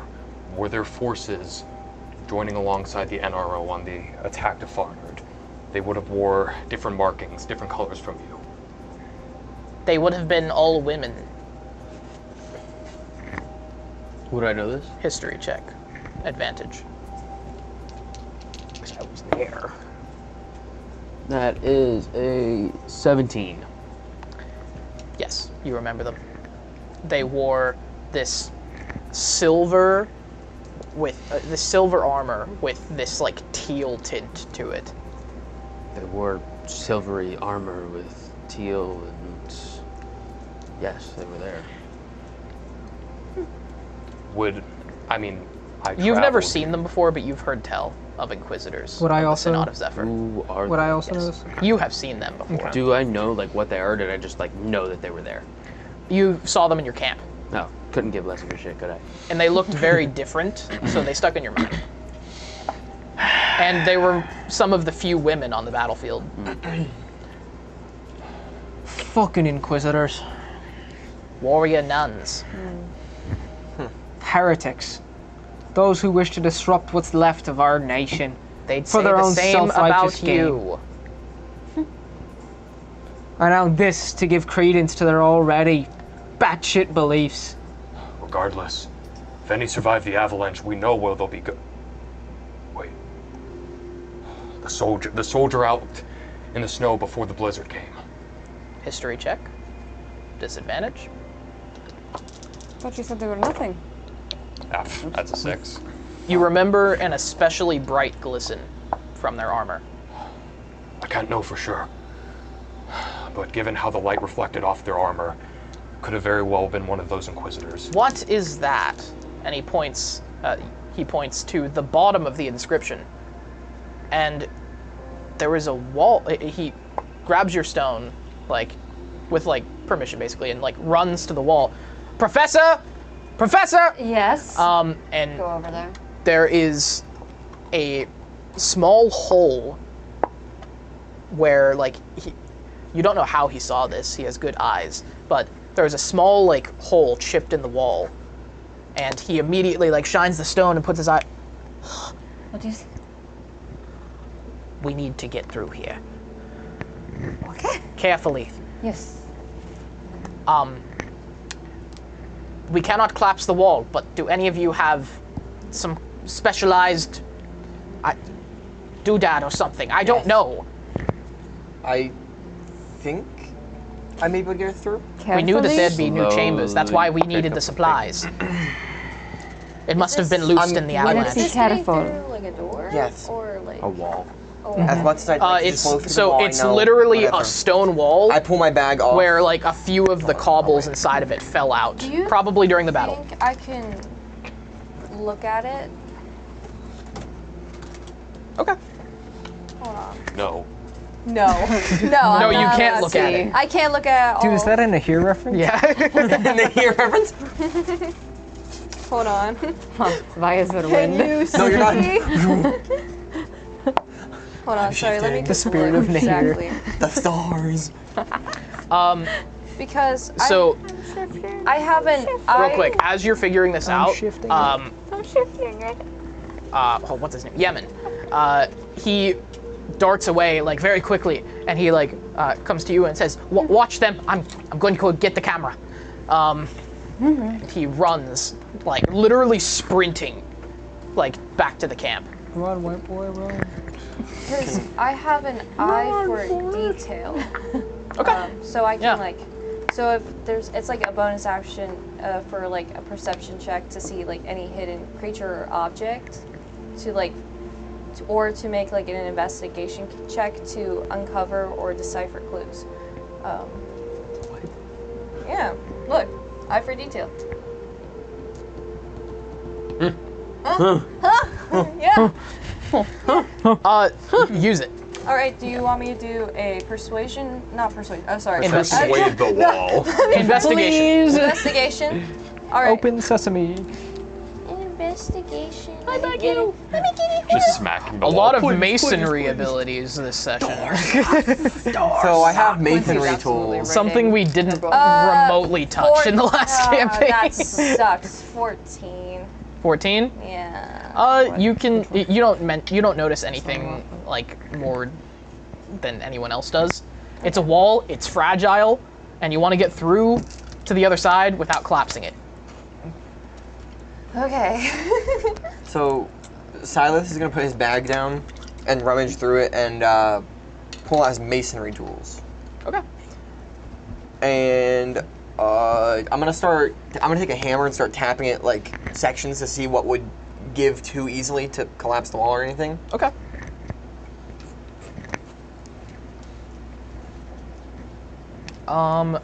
So what would that be? It's just, I think it's just a D20 plus Proficiency. proficiency. Okay. Do that. Because he's proficient in them. Hey guys, I'm kind of the tool guy. No, yeah. That's a 13. 13. Tool guy or a All right, you're able to like The tool uncover a little bit more around the stones, but like you're very careful as you tap one of them out. Kit, your character flinches as there's dust that like vibrates off of the wall. She's writing in her book right now. Just be very careful, Yes, yes. please. Do we have anything we can use to brace it? Back over by the camp, we do. But, That's part of the reason you were ordering stuff, because you knew how fragile this wall was. so would we not have anything left then, probably? Not of this size. Okay. What are we talking here? What do you Like mean? to brace the wall, The like doorway. I'd like to kind of keep it- make a doorway so that it doesn't collapse when I knock the stones out. Like, you know how in Yeah. like mines and stuff, they have the Gotcha. things that just go up and hold everything down. So we do, but not enough, and especially not for this. This is too big of a door to. Then my next question, how bad would it be if we collapsed the door? Very bad. Please don't. Put the hard hat on. This is gonna take a while. He finally It does can it. take as long as it needs to. And Yemen returns with the camera. This large, like film reel camera that feeds in. It has a Rubian logo on the side, and it's very steampunky. It's not like it's like a 1920s camera. Yeah. You have to literally Crank coil it. camera. Yes. Yeah. Straight up cranking that. So he returns. Says, any progress? Cranking that hog. A little bit. Little dust. I'm gonna keep hitting it, like trying to find little spots I can knock out as much as I can. Keep rolling. 5. 5?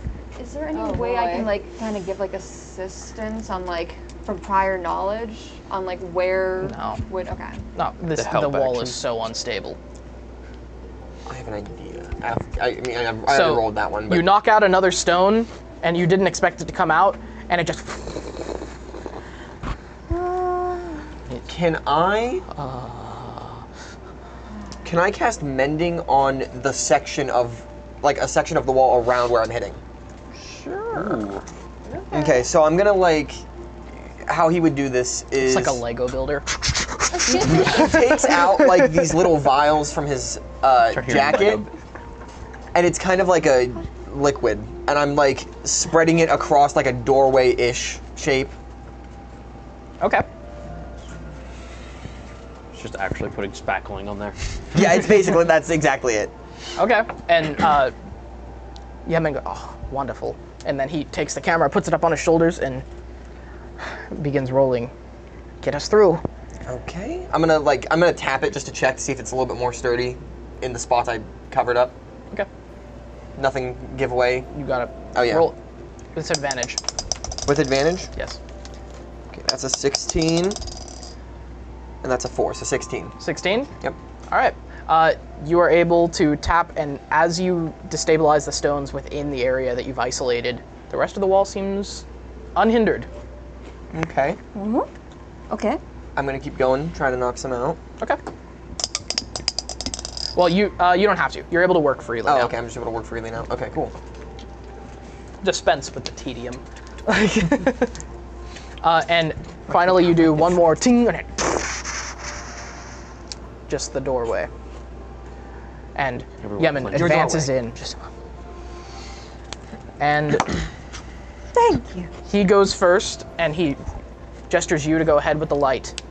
As much as this seems like a waste of time. And you enter another chamber. Yes, thank you. At the head of the room is a kind of throne, but not meant for sitting in. More like a container. For shitting in? Of some kind. Can you not? Sorry. Cease this. There is a cracked stone tablet serving as a lid to the container. It's very small. It's a very small room. And Yemen immediately advances to the front, from down the middle, recording this. It's like a cathedral, but like a mausoleum is the better way to put it. And all of you enter. Who is going up first? Okay. I'm gonna follow. Silas is following right behind her. I open the door. Fuck. You're all kind of arriving there at the same time, but Kit is leading the way. I'm just gonna say I'm gonna follow close behind, just because with what we just learned, I'm already gonna be like, all right, now we're getting into some heavy shit. So,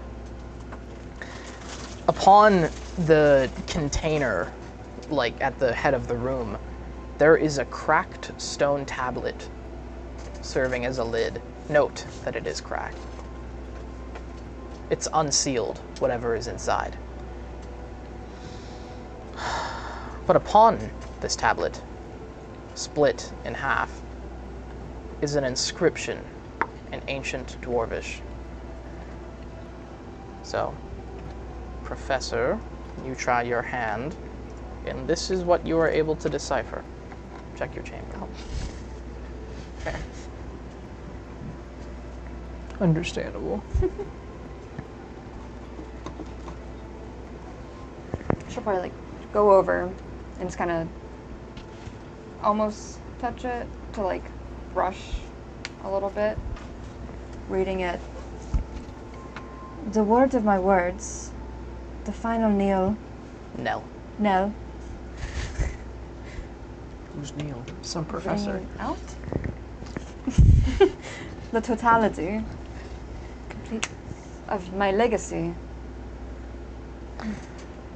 And that doesn't mean a whole lot to you, but beneath, in the tablet, is another smaller inscription, which most of you would understand.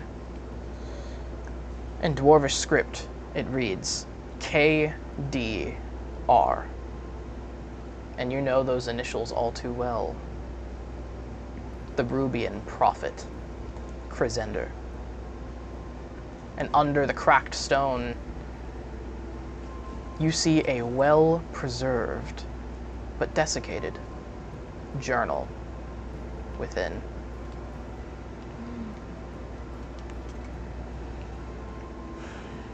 So, who's looking at the tablet? I was gonna say. I can look. Definitely you. Yeah. You. Okay, so just you recognize. Well, so, I was gonna say I'm also okay. right there too. You can't read the script, but Yeah. you know those initials, but you don't know the. Yeah. In this language. Yeah. It'd be like looking at like the Russian KDR. Yeah. So. Your reaction. What is it, Professor?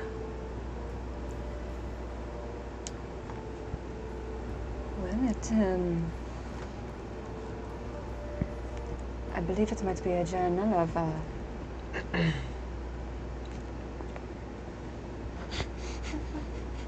Notes. Thinking. a journal of, Crescender. If you are aware. I know who the prophet is. This would be like saying like Peter or Mohammed. Yeah. I'm well aware of who the prophet is. You're saying that's his journal right there. I could take an educated guess. Yes. You're certain. Get your hands on that before any of this lot come over here. And then I'm already as over here. uh, I hand it to as her. they're talking about this, Cade, Is it open? Guillaume, you Is it- have I thought it was strayed. closed in there still. Oh. You have strayed from the group slightly with this bright stone, and are holding it up, and you are stricken by a statue that was obscured by the darkness above. A woman in sterling silver armor, identical to Synod Inquisitors. How could they have built this 3,000 years ago? Do we all see this now? When he raises the light up? You guys are focusing on the journal. Yeah. Okay. Wait, is this like going off it? Like, is this statue? It's like 30 feet tall. But like in terms of like the quality of it, is it like ancient? Is it recent? It's definitely ancient, but recognizable to be what it is. Right.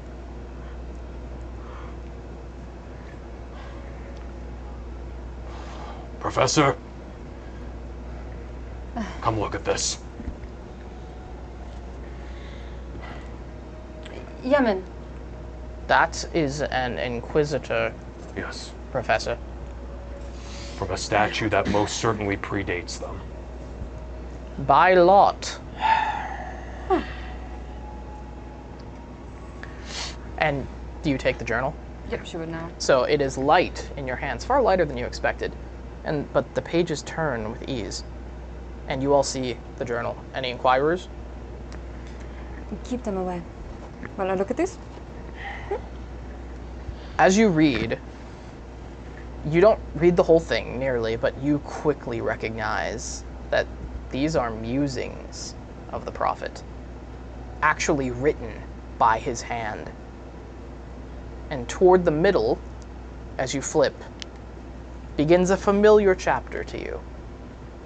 The Knell of Roke, the final book of the Ashen Feather. The original edition. It differs immensely from the story you've all read. It would cause outrage in the Synod. They would be completely affirmed in what they have foretold. And even further upheaval would come in the rest of the country. They would feel under threat immediately.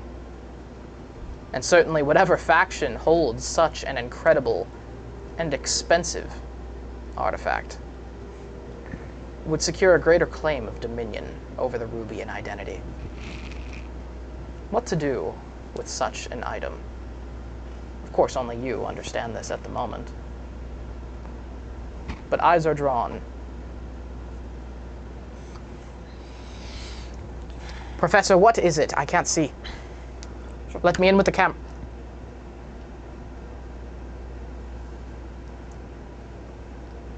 We're keeping secrets.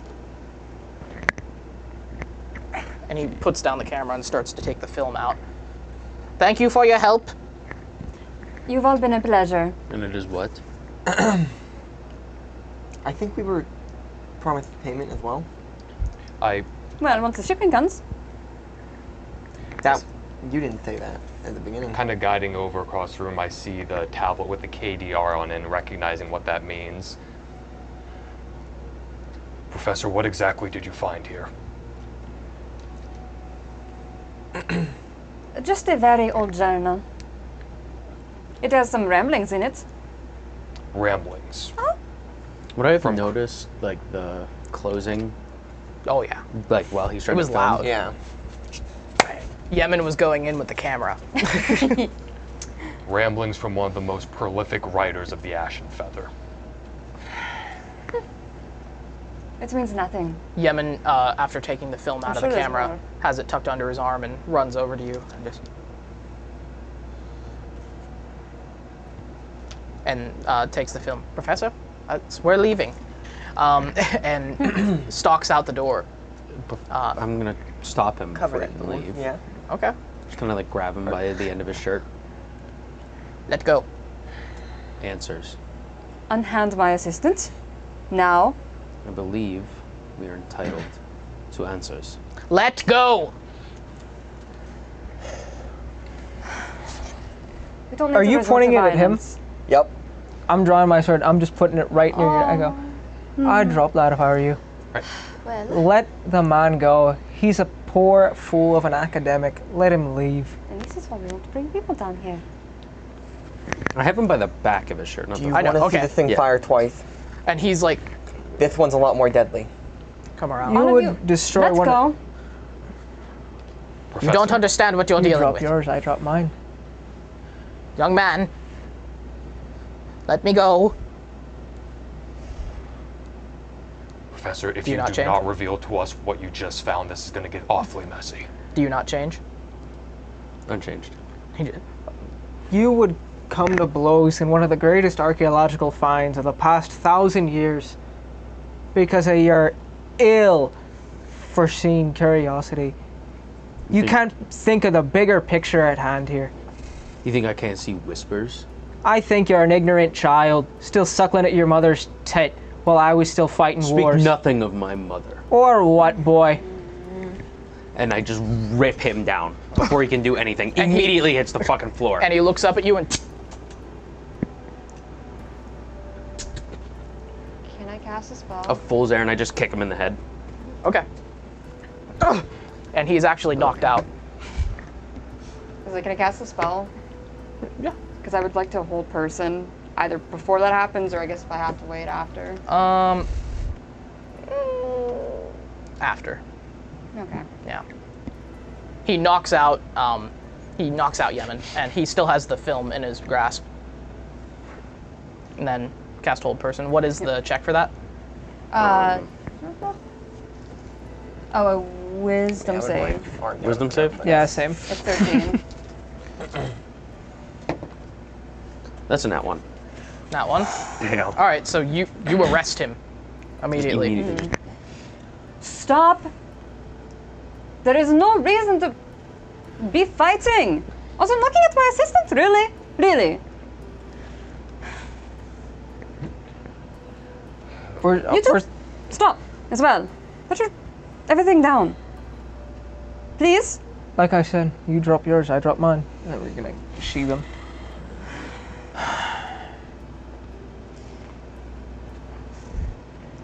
What we found,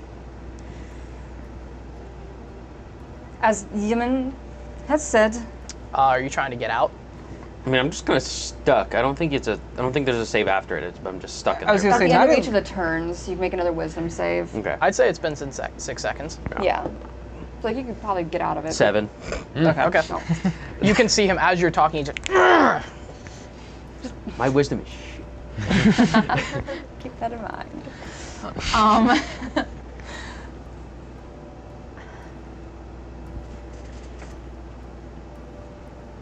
This needs to go to a bigger people than us, than all of you. This needs to go to the right hands. There's vital information in it that will probably have a very profound effect on your all conflicts. So we need to get it to the university so it can actually be studied before it falls into the hands of people who would use it. Yes. It needs to go to the university and not be talked about more. And I don't mean to be keeping, well, I do mean to be keeping information from you, but it's also more important than... Did you break it? That one's a 15. What's it get? Oh, yeah, that gets breaks. it. That breaks. That breaks it, 15. yeah. 15? And as you're trying to just calm everyone down, like, and you can all see that she is shaking, like her hands. Suddenly, you're able to break out. And just like kind of like almost like fall, but catch myself as I've kind of been like, you know, stuck in this position for A second. a little bit now. So what are you doing? Enough secrets. I think we should trust her. I have no reason to lie to you. If the person who read it and understands it better than half of us in this room probably would, says it's dangerous. It's dangerous and it needs to be taken somewhere where it can be preserved and studied instead of being used as a rallying cry by whatever faction wants to use it. And now Yemen is like, Should probably go over to him. and immediately wakes up to you, and immediately starts getting up. I'm gonna rush over to Yemen and kind of like hold off Pierre, and like examining him, like, is there like wounds, cuts? So He's got one, like, he doesn't have an open wound. okay. Big old welt in his He head. got kicked so hard in the side of the head that he got knocked out, though. I just kind of like, I'm guessing I can hear him getting up. Yeah. Yeah, I kind of look down at him and say, pull that again and your head will be gone. stop. It's nothing more than a goose egg. You'll be fine. He still starts, let me go! Are you alright? I'm fine. Let's get out of here. And then he begins to step out of the doorway that you've made, and you all follow him. And he comes to the entrance of the keep. Quickly, he seems uninterested in anything but this film, and what you're carrying, of course. Are you near him? Are you... Should probably move near him, yeah. Okay. And he is leading the way, and then stops in his tracks. And you all feel what has forced him to arrest himself.